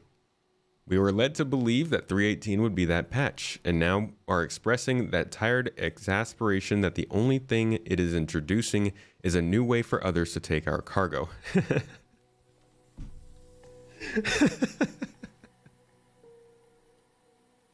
That's actually kind of funny. Not to laugh at the pain. It's just like, man, gosh, what a way to sum it up. Which is yet another time, another thing to make the trade gameplay worse compared to the others. While it can be argued that it is our fault for leading ourselves to believe that, I would like to again mention that CIG's reluctance to talk about anything involving trade economy updates forces us to be left to our own devices, especially since the passover on economy updates is only just now being mentioned this far into development of 3.18. That last part is the key. He's right. They all let themselves get their expectations too high because CIG did not say this was anything more than physicalized cargo. The few, very, very few, very hard to find times that they said anything. I agree with him. CIG dropped the ball on communication with the cargo refactor. They've dropped the ball on communication with PEZ. They've dropped the ball on communication with 3.18. They're dropping the ball on communication with Quantum. They need to freaking get their communication together. They continue to recede more and more on this front, and it's becoming more and more annoying because, yes, they get a lot of crap for stuff when it doesn't come about, but we don't need dates. We don't need milestones. We don't need deadlines. I don't even need to know what year something is in. Just knowing what aspects of something they're working on when they say they're working on something helps us so much. Like, if we didn't know that they had environmental missions planned for 3.18 with the Quantum update, I think it was 3.18, I wouldn't know what they're working on with the quantum economy. And we haven't had an update on that for a year and a half. The same goes for this cargo stuff. And the same goes for plenty of other gameplay things. I think that they're not doing a good job of setting expectations well, and that usually ends with more backlash than front lash.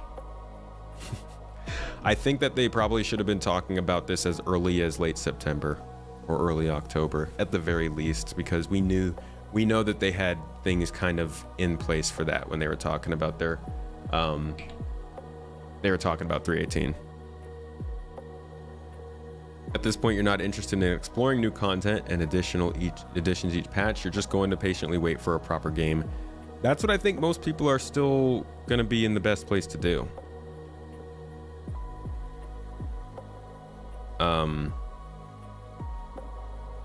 I think most people are going to be most satisfied just kind of watching from their peripherals right now. Periphery. Don't get why anyone can complain about no content or them not saying that it is coming. It's an alpha. Shut up and play it. Or don't. It's an alpha. You can't complain. It's your fault for playing it. Jesus, what a take. Tony Z might as well be a mythical creature at this point. Yeah, I just hope that he's mythical because he's working on it. Not always working on it. I mean, like, you know, get your time in, dude. But I do hope that he's making some good progress with it. At least it's not Eyelash. Good call. CIG needs to be professionals, set and manage expectations by communicating delays, mistakes, etc. I do it in my real life job. They have no excuse not to as well. They also talk a lot about their communication stuff, and how they try to share things about the development, but then there just tends to be blind spots. There tend to be blind spots in that, and you know, they're a big company. So, I mean, not big, don't jump on me. I know people are gonna be like, they're not a big company. They're large in that there are a lot of people working there. And the communication can get mixed up. They're all over the world. There's a lot of stuff going on, and I get that. But I think they could do better still. And I hope they strive to do better. You'd rather get a game and join the alpha and watch it grow. Same here. That's why I'm still here. I don't end up having too much problems with this. I don't have problems with this kind of stuff because I'm not really here to play the game right now. Mainly here to watch it be built. That's what interests me. That's why we spend most of our streams talking about the game rather than playing it. And that's why most of my YouTube channel is about features rather than like gameplay. That'll slowly start to shift. I'm slowly going to start to enjoy the game more and more. But as of right now, I'm literally just watching it be built and enjoying that part of it. I think that's pretty cool. But let's jump into the game and see what kind of like, how we can haul. See what we can take. I think I've only got time for maybe 2 runs. But let's do it. You want a ship that ships? Sounds like you want a Kraken, my friend. Jeez, that's gonna make a long video. The cargo refactor tier 0 will make cargo ships giant pinatas for people to pop to see what's inside.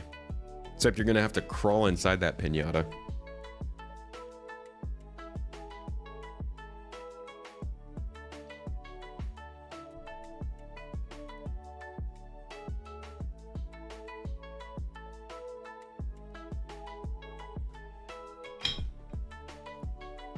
Any additional points on the cargo refactor that I missed? Or that you guys are feeling? Thoughts? Opinions? A tow ship would be cool. I got good news for you, Mabuto. Mabutu. A towing ship is absolutely in the works. Have you heard of my good friend? As soon as I can find it, I'll finish the sentence. My friend, Do I not have a picture of this thing? Aha! The Argo SRV. This thing is a tug ship. You want it? They've thought about it. That's how it works. Trying to find a picture of it actually tugging something though.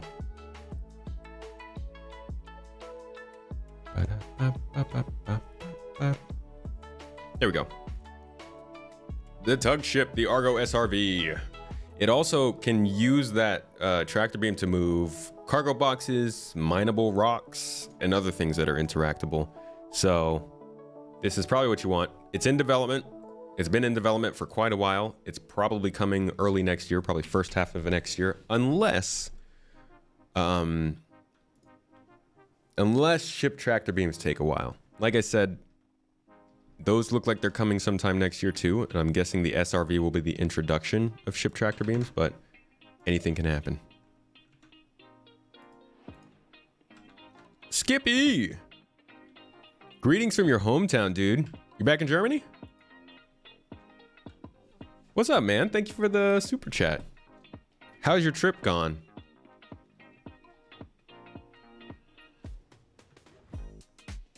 Astatine, Ida to Lorville. I miss my old aerial trade routes. Aerial to Lorville.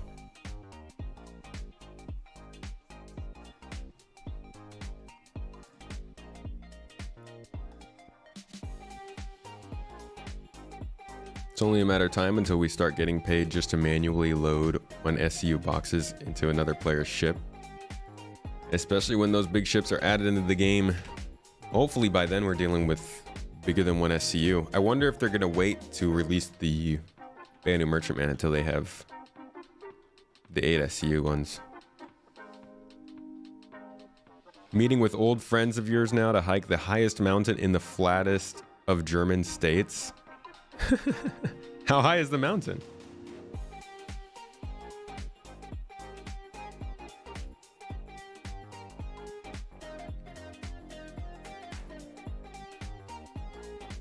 How about we go with a...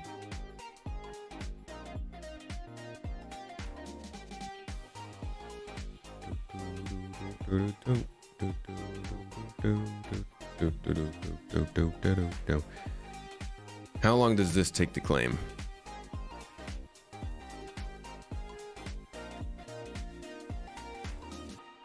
5 minutes. That's so long. I don't have any ships here.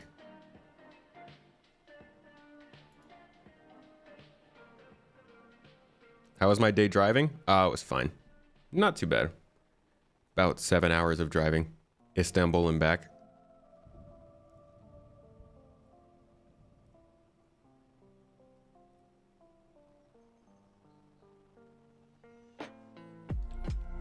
Well, I guess while we're doing this, we can go get some clothes.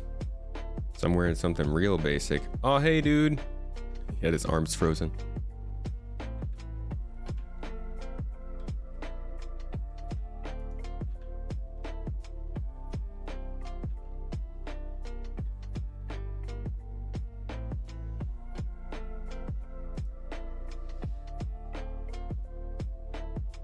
$1,142 meters. That's actually not too short. I was thinking it was going to be like Florida. Like 10 meters off the ground.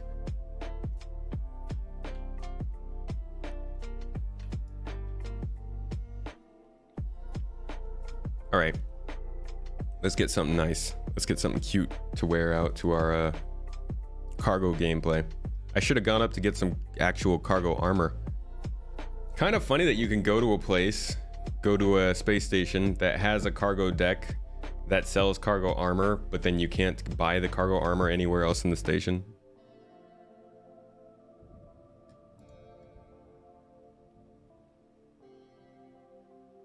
Actually, it makes sense.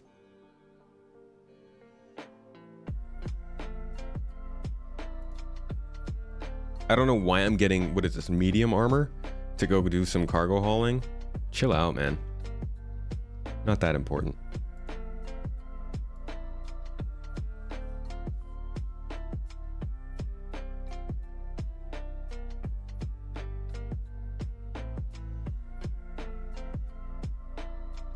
I want a black helmet. All the helmets are so bright, so high contrast.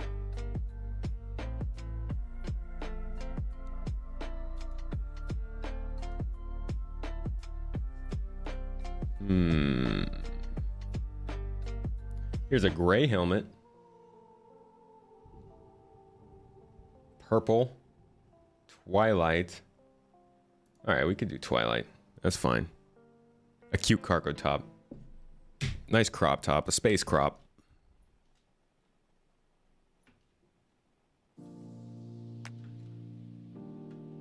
No, Bruce, nobody really calls it that.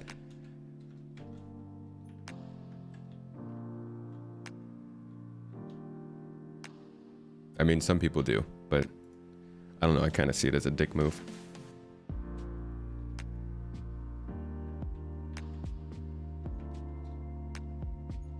Besides the cargo refactor, cargo ships will become exponentially bigger and require smaller haulers to travel back and forth with larger containers. You're running cargo in Akani Aquila, making 35k in the last half hour, including waking and getting to your ship. Not so bad. 35k in a half hour. But you're risking your own stuff, yeah? I think that's the big kicker. It's like you're making less money than somebody would doing bounties, but you're also buying in.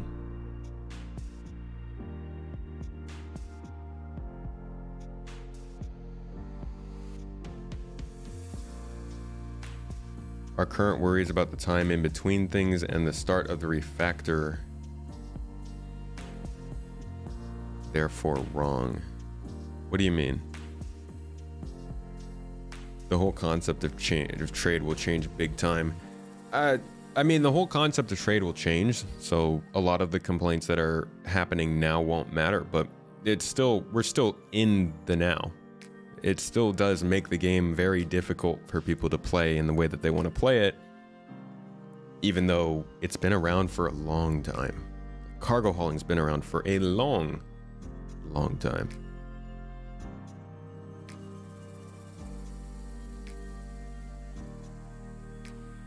You run cargo for the experience and chill out time. It's not about the money. There are plenty of people like that.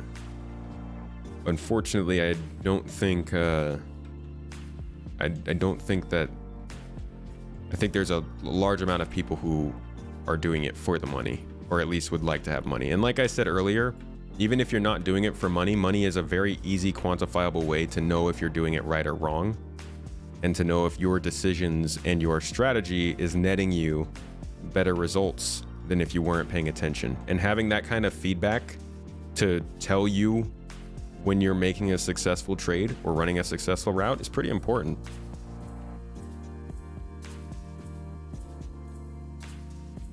Hello, by the way. Do you guys not know that song from There Might Be Giants? Oh, no, nobody took offense, David. You're good. The song where they keep saying it's not Constantinople, it's Istanbul or something like that. Levels of success compared to another player. You can compare it to another player, but what if you don't know any other players? Or what if nobody's running routes in your server or your org?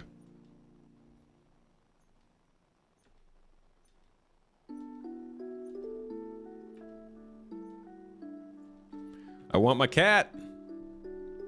Come on, game. Gotta be close by now. Yes, here we go.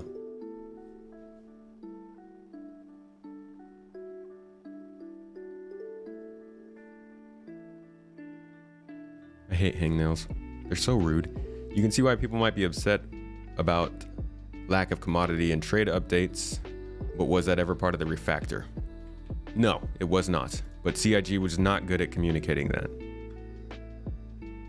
And even though it was actively being discussed around the community over the course of the last year, questions and all, they never seemed to step in to clarify things that much.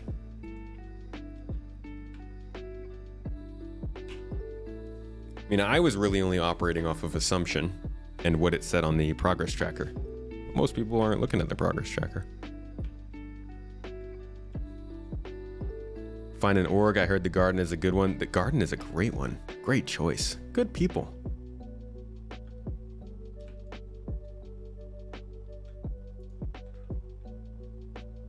Oh, I just realized I don't have the game sound on.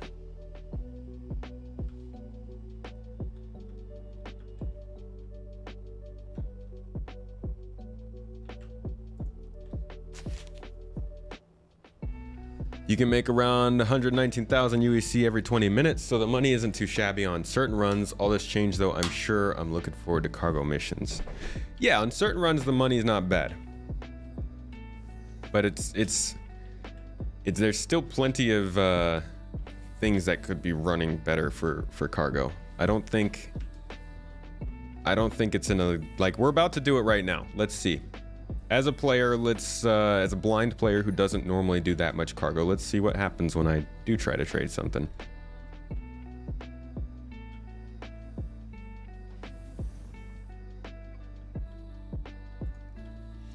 But I feel like if Jack Axton is having a say about the earnings and how they've been balanced, he is deep into it. He would know the best routes and how many good ways there are to make money. And I think he does make a good point about the communication CIG has around cargo gameplay and really the trade economy in general. And it would be nice if they spoke a little bit more about it. They should at least allow players to hide commodity price updates so few use those. It is annoying as hell. The notifications. The whole notification system. Can't wait for a rework on that.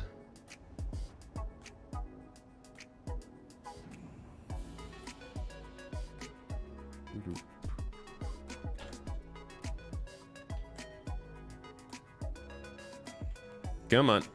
There you go.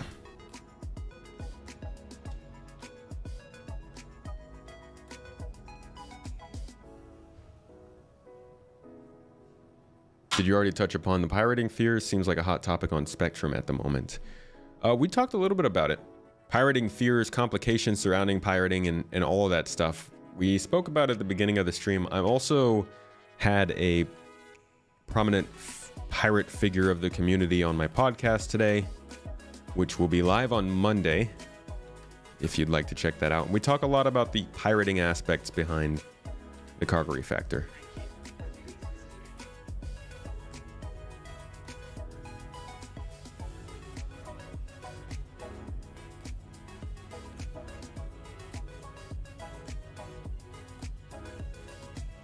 So I don't really do this for the money.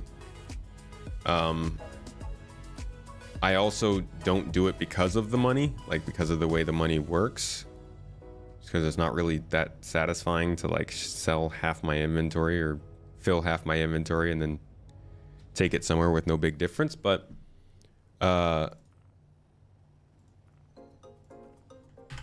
so I don't really mind if I don't complete this trade route, but I do want to see what comes of it. I say that because there's a good chance I'll crash into the ground.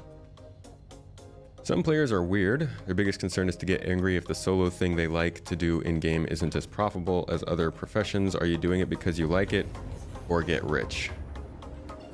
I think there's a balance.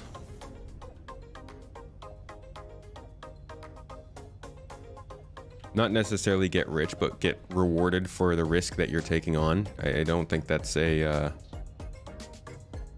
weird thing. I also don't think it's weird to get mad.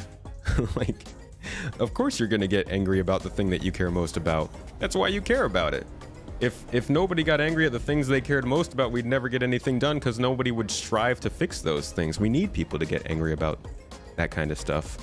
But angry in constructive ways. And I think Jack Axton does a great job of being constructive about his criticisms. Some people are a little bit crazier about it, but I don't think it's weird to bring it up. Especially because, like he said, there is a big buy-in for something that you sometimes can't cover the buy-in for. And there is a distinct lack of communication around it, too.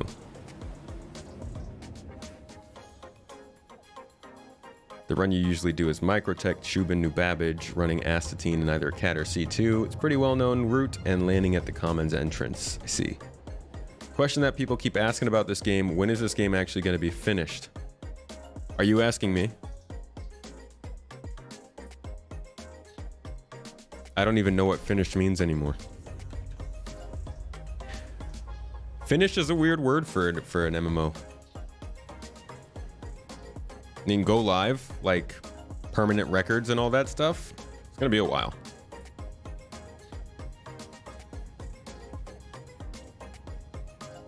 Everyone's talking pirating, but what about all the jobs that go with that? Merc work for the cargo haulers, bounty hunters for those pirates, scrapers for the corpses left in the aftermath. Yeah, and that was one of the things that we talked about on the podcast, is that this opens up a huge amount of emergent gameplay. You can get people who finally are cargo focused, don't like doing bounties maybe, but are like ready to get in and help other players. They'll just be sitting around waiting for somebody to ping. Be like, yo, my ship's getting boarded. And now, unlike before, if you got pinged like that in global chat, you'd get there and they'd be blown up and done. But now they're blown up and you can still get there and help them out somehow, which is kind of cool.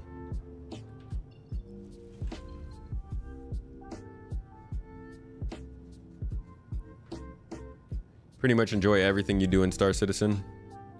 That's good.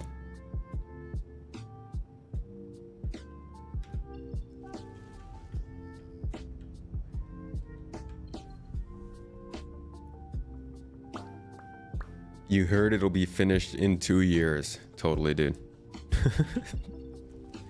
Absolutely. SC seems to lean more towards pirating. There should be high PvP servers and separate sim exploration servers. Oh God, no. Why do you say it seems to lean more towards pirating? Also remember, the game's not done. There's a lot of features that are going to come in that balance out certain professions.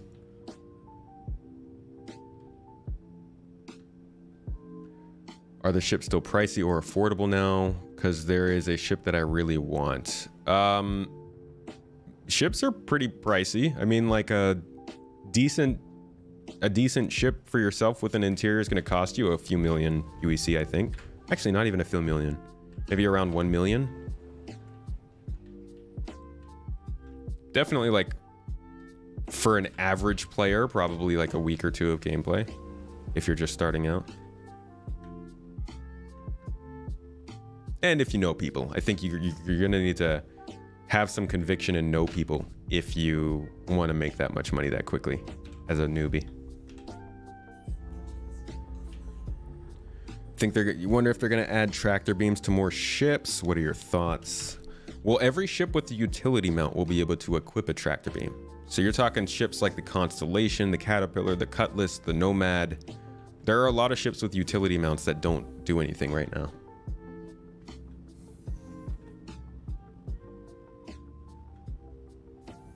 Cargo hauling will be very important career once we get crafting and crafting resource management on an org. Yeah, crafting is going to be an interesting addition. It probably won't be that connected to the economy at first, but overall it could be a really big part of it.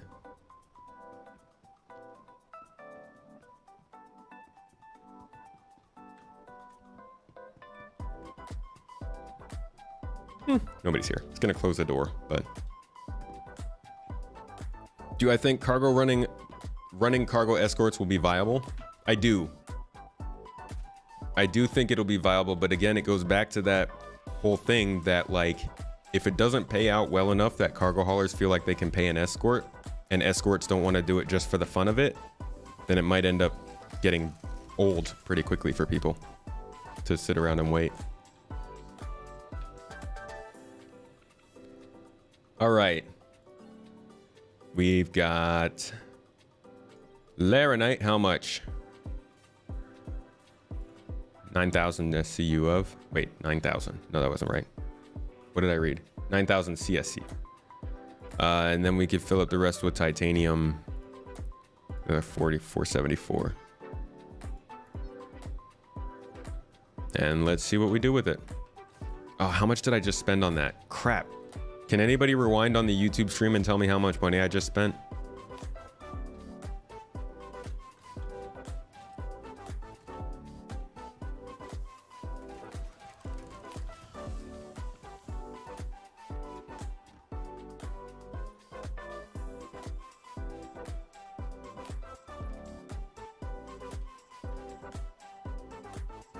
Would we not be able to take raw materials and create new commodities worth more for profit?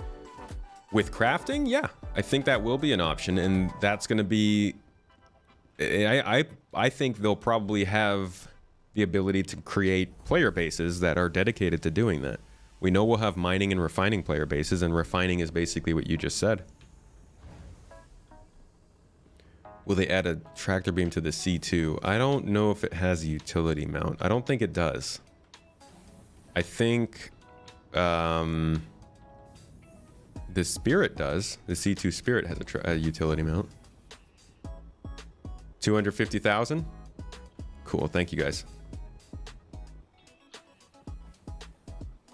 Oh, okay. 250,000 with the Laranite, 337 with the titanium. Is that what you're saying?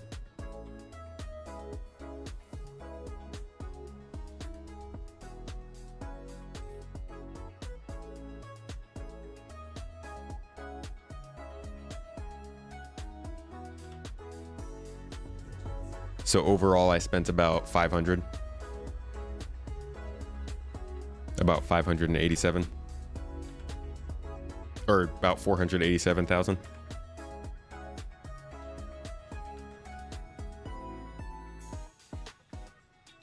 Well, let's be off with it then and see what it bags us.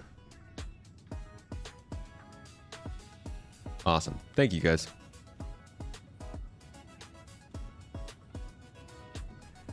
In the cat, Skirty. How's it going, dude? Just running the old, seeing like this is, some people would say this is very boring. Some people would say this is very exciting. But I do think you're going to be under a little bit more tension as the game goes on as a cargo hauler. Interdictions, pirates, long distance scans, all that jazz. Should be 601,000 right now. I believe it is. Yeah. Good maths.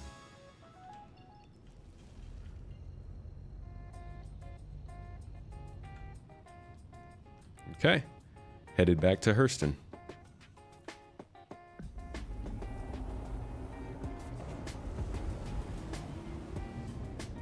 I'm solo playing right now, yeah.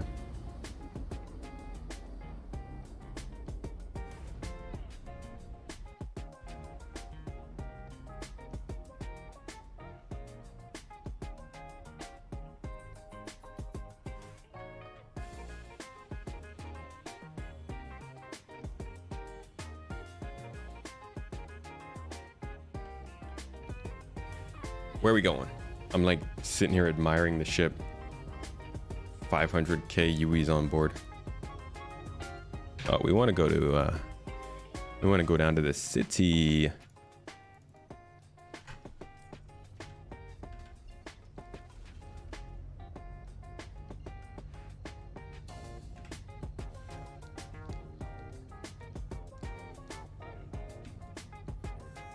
People are not always owed explanations for individual gameplay loops they are anticipating. The only thing CIG really owes players is communicating on main game topics.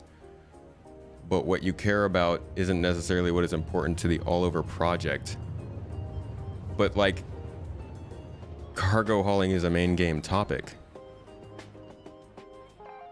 And like, features that are coming up in upcoming patches are important to communicate about. Nobody's owed it. That again doesn't mean that people can't be frustrated when they don't tell us about it.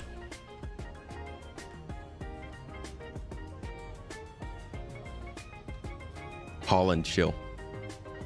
Yeah, kicking back in the cat. What time is it? Ooh, okay. As an escort pilot yourself, one of the best ways to get work is to put money in on the cargo, so you all share in the losses and you can get more profits as well. That's a good call, Uri. Good strategy.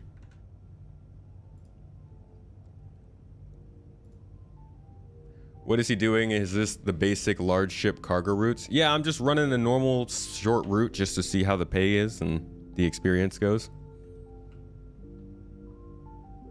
Unloading the C2 will be a nightmare without a vehicle tractor beam. Imagine 696 boxes to move. Hope they add the utility slot to that, same as the C1. Well, hopefully by the time we're actually manually unloading the ships, we're getting more than one SCU boxes too. But yeah, a vehicle with a tractor beam on it would be nice and hopeful.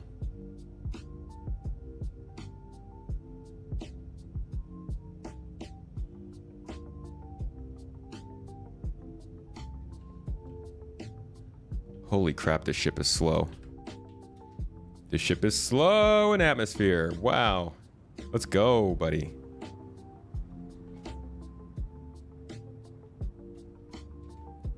Whoops. You know, Lorville does look kind of miserable from the sky. Like, compared to what they've done to update it, there's just no buildings right now.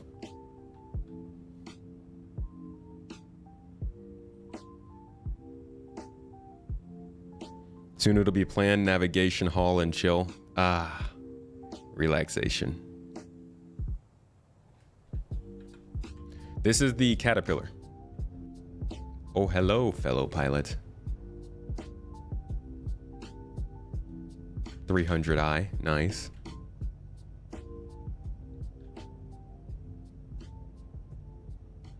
Best thing is it might be slow, but it gives you plenty of time to eat snacks. I don't have any snacks.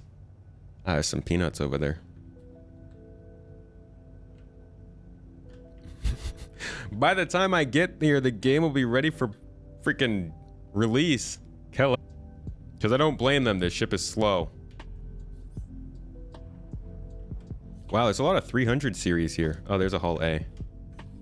It's like, we're in Hurston and they've got a bunch of Origin ships. Something's wrong. Hey, Clasher. What's up, dude? Clasher is one of our newest, most active members at GII. About to start running some events, too. How far off are we from paying NPCs to unload our ships? Probably not till after 4.0. Maybe within the next couple patches after 4.0. I would love if I was wrong and manual loading and unloading was coming in next year, but I don't see it with the NPC performance before server meshing. It's a board meeting. Would the Hurston people's boards people fly Origin? Would they stoop so low? Or would they force the peasants at Drake to make them custom ships? Oh, is that me? That is me.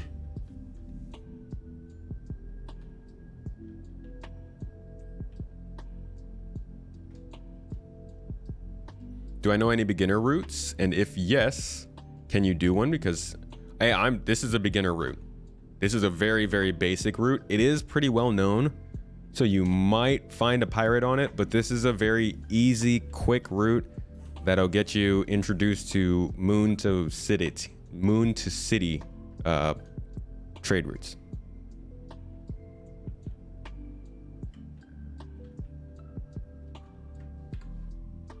But you're gonna need higher capacity for this because you're trading Laranite or titanium. Now, Laranite is one of the highest profit per unit things, but you're still gonna want something decent size. I would say at least a Cutlass Black. Of course, that, you know, is if you care about the money. If you don't care about the money, fly with whatever you want. It's fun to just discover new routes yourselves, but yeah, routes surrounding Hurston going from Ariel to Lorville are pretty good.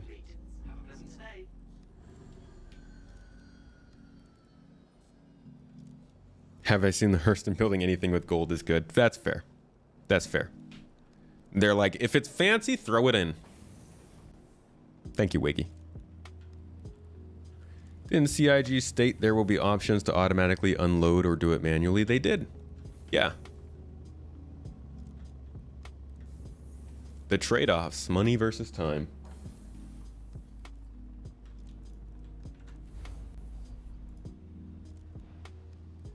Hey, Ryan. How you doing? Oh, gosh. Somebody exploded. This looks like something. This reminds me of something like a movie or something I watched. Oh my god, I'm not running all the way over there. Oh, I'm not running all the way over there. Why am I so far from everything? Why did I park in the middle? Freelancer Max is a good medium-sized hauler. Yeah, that's a good call, Jaybird.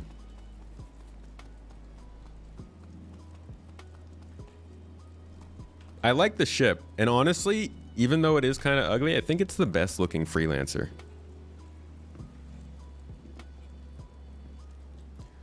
I like the exterior more than the interior.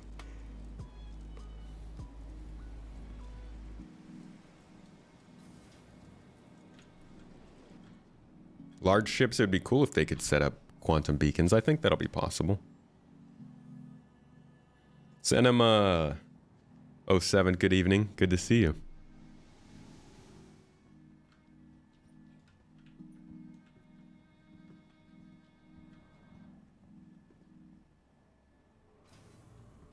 Should have called it the freelancer. Thick boy. All right, so now we got to go to the trade district. First, I'm just gonna store the ship here. That guy's clearly having a rough day. Let's store the ship here, and then we'll head over.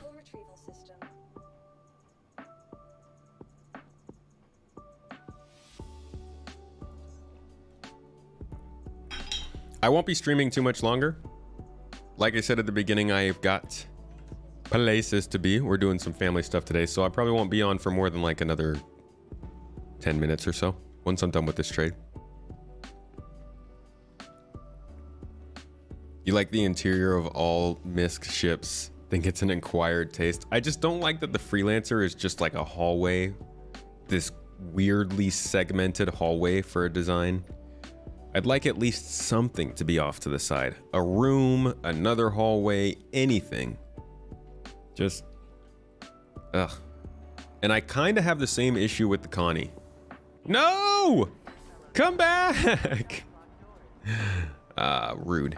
The Constellation kind of gets me in the same way.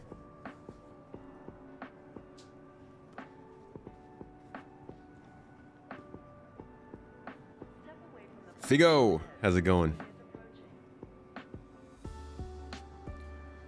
Can I speak Turkish? How's my life there? Life is great here. I miss some things, obviously. There's pros and cons to everything. I would really like some bacon. But life is pretty cool here. You know, it's way different than I grew up. It's weird to move. It's weird to spend your whole life in one place and then just completely pick it up and put it in a culture that is so alien, so different from anything you're used to, anything that was really shown in TV shows or movies or taught in school. So it's been a cool experience. I don't really speak too much Turkish. I've been very bad at that. I've dropped the ball on learning it for sure, but I'm working on it. I'm getting there. Wiggy, you have the same problem with the Connie. You're new. Watch some tube on mining. Started with a black, rented a rock, worked up to buy a prospector, then grinded for a mule, and now just bought a C2. Only takes a few weeks. I've really been enjoying the game. Dang, Draconin. Beautiful. That is a progression. That's pretty solid, man. It's nice to just sit back and like enjoy what this game does have to offer. It's easy to look at it and be annoyed with how long some things have taken to come in, but just, you know, enjoying what's already there can be good. The long hallways make good shootout locations. They do. Bottleneck your borders and take them out. You'd love to see them add a drone to simulate the unload at least. Nice little touch. Honestly, I would have been fine with them just putting an arbitrary time on the cargo unloading, but I can wait. You moved from the UK to Cyprus like 16 years back. Now you live in Australia. Whoa, you made big moves.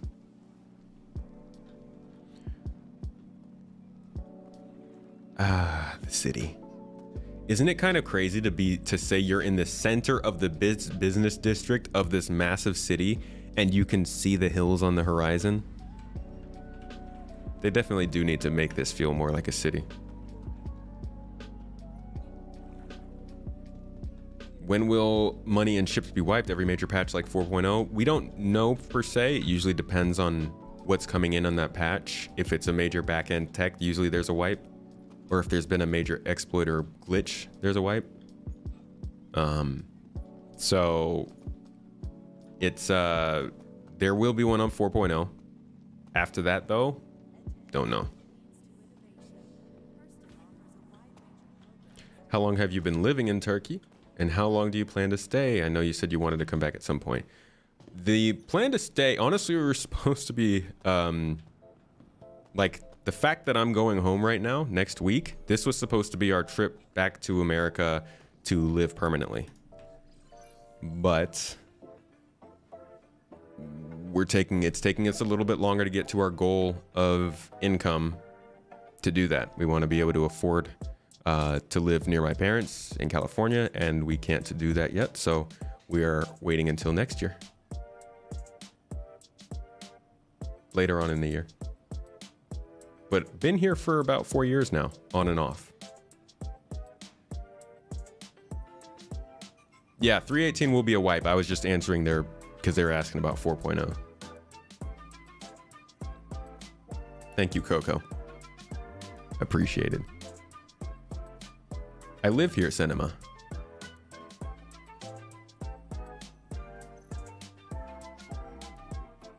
Yeah, Pedro, it's a good point. All right, let's see how much we made here. Selling from the caddy, we spent 587,000, I think it was. So here we're getting 280,000 from the Laranite.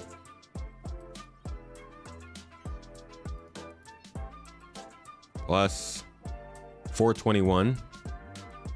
So about 700,000. We made about 250,000 in profit off of 500 in 500 in. So like 50% profit is pretty good. It's pretty dang good. Good luck with living in Cali, not the place I'd like to choose right now. That's where I grew up. That's my home. It's like I love that place. I want to go back. It is up though. It is expensive right now. Yeah.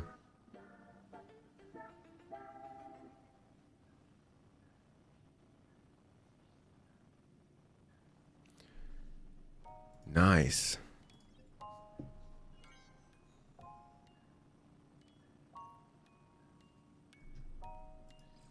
That's a solid amount of money. I'm actually pretty satisfied with that. So that's a good run if you want to do that. Aerial to Lorville. You've got both Bezdek and Lathan that you can visit, and they'll both be shipping out Laranite and Titanium. But again, it is a known route. It is a place where pirates might hang out, and it is a place where things might be out of stock because it's so well known. But it's short, it's quick, it's profitable, good for newcomers. You did a Zillow search from Sacramento to San Diego. Those aren't real people's housing prices. Yeah, it's a bummer. YouTube is not necessarily a California level income, but it's where we want to be. We want to be near family. And like, I want to go back to where I grew up, you know? Has there been any mention of the hull B? You know the C is finished, but with the current game mechanics, you don't think it would be viable yet. Nothing about the hull B, but I'm betting it comes after the C. The hull C was the first one that they kind of started on. And then I guess they brought in the A as kind of the test case for actual in-game. I don't know, and hull B will be though. Wait, 587. Wasn't it 487? Did I spend 587? Okay, that's much less then. That's only 114. Ooh, okay. That's not 50% profit. I was gonna say, that's really nice profit. So that's like, geez. 600, 10, 16, that's like 20 something percent profit. 24, 25%.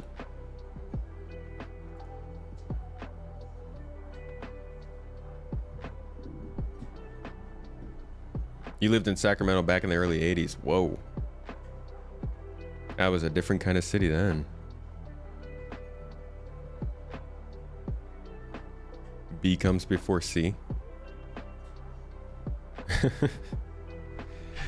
Yeah, they're confused.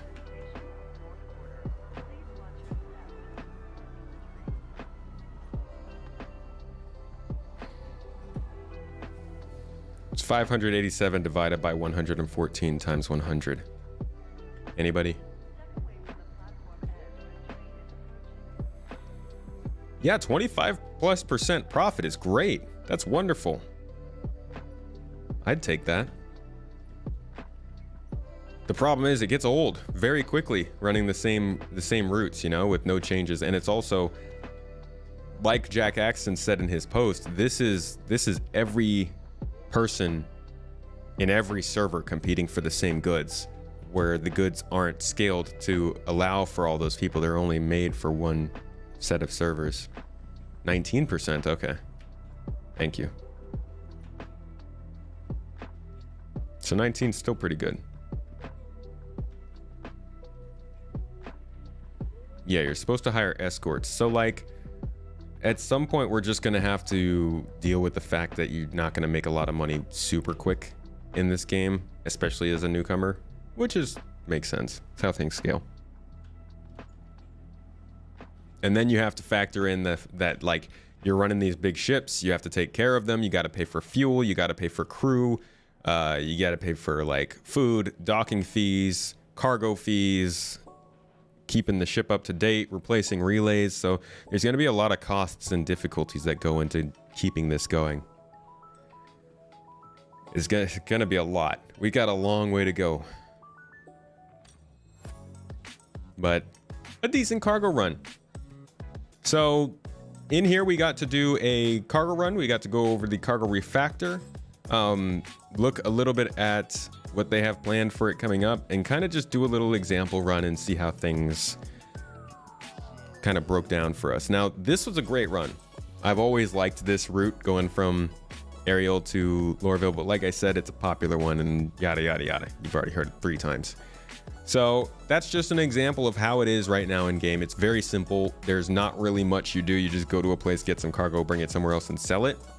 And the only thing that's really going to change from that, honestly, nothing if you don't run into anybody. It'll be the exact same because you don't have to take that stuff off your cargo deck yourself. But if you do run into people, then things start to get a little hefty, a little crazy. And what's going to be interesting to watch is how many people are going to start trying piracy because they can now steal cargo. And how is the community going to respond? Are we going to start getting escorts, start banding together, start fighting back? Or are we just kind of going to ditch out on cargo hauling and carrying anything valuable? It's going to be an interesting 6 months.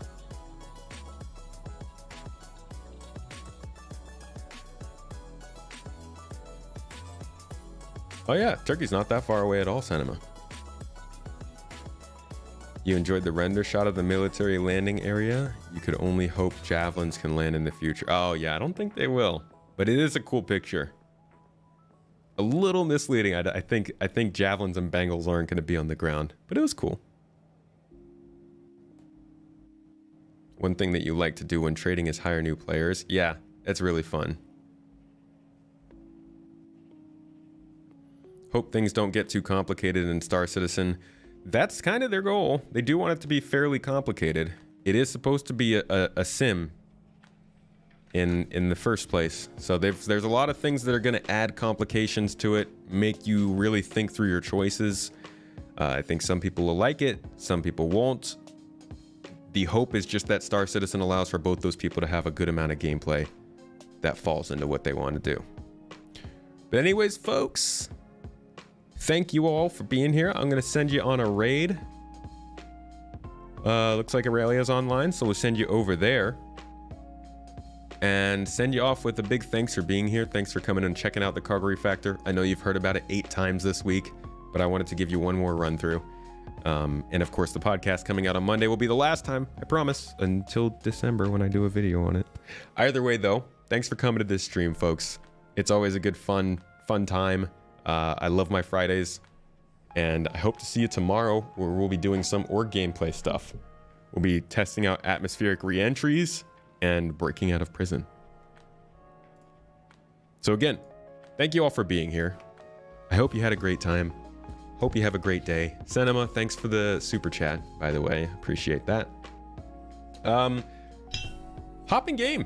Go trade something. See how it treats you. Or if you don't want to, I don't know, hop in another game. But go play a game today. Have some fun. Sit back, kick back, chill a little. We'll meet back up tomorrow. I expect y'all to tell me about how the game went today. If you don't play one, I'm gonna kick you out of chat tomorrow or something. I don't know. Either way, folks, please like and subscribe. Thank you. Thank you. Either way, I appreciate y'all being here. I hope you have a great weekend, and I'll see you tomorrow. Oh, somebody, Cotton went and dropped 10 subs right after I stopped. Dude. I'm so glad I got that right before I went. Thank you. Thank you for that, Cotton. You're awesome. Great way to finish up this stream. Anyways, guys, once again, nobody pull another one on me. Or do. That was really, really nice. Thank you for that. Anyways, folks, I'll see you tomorrow. Have a good one.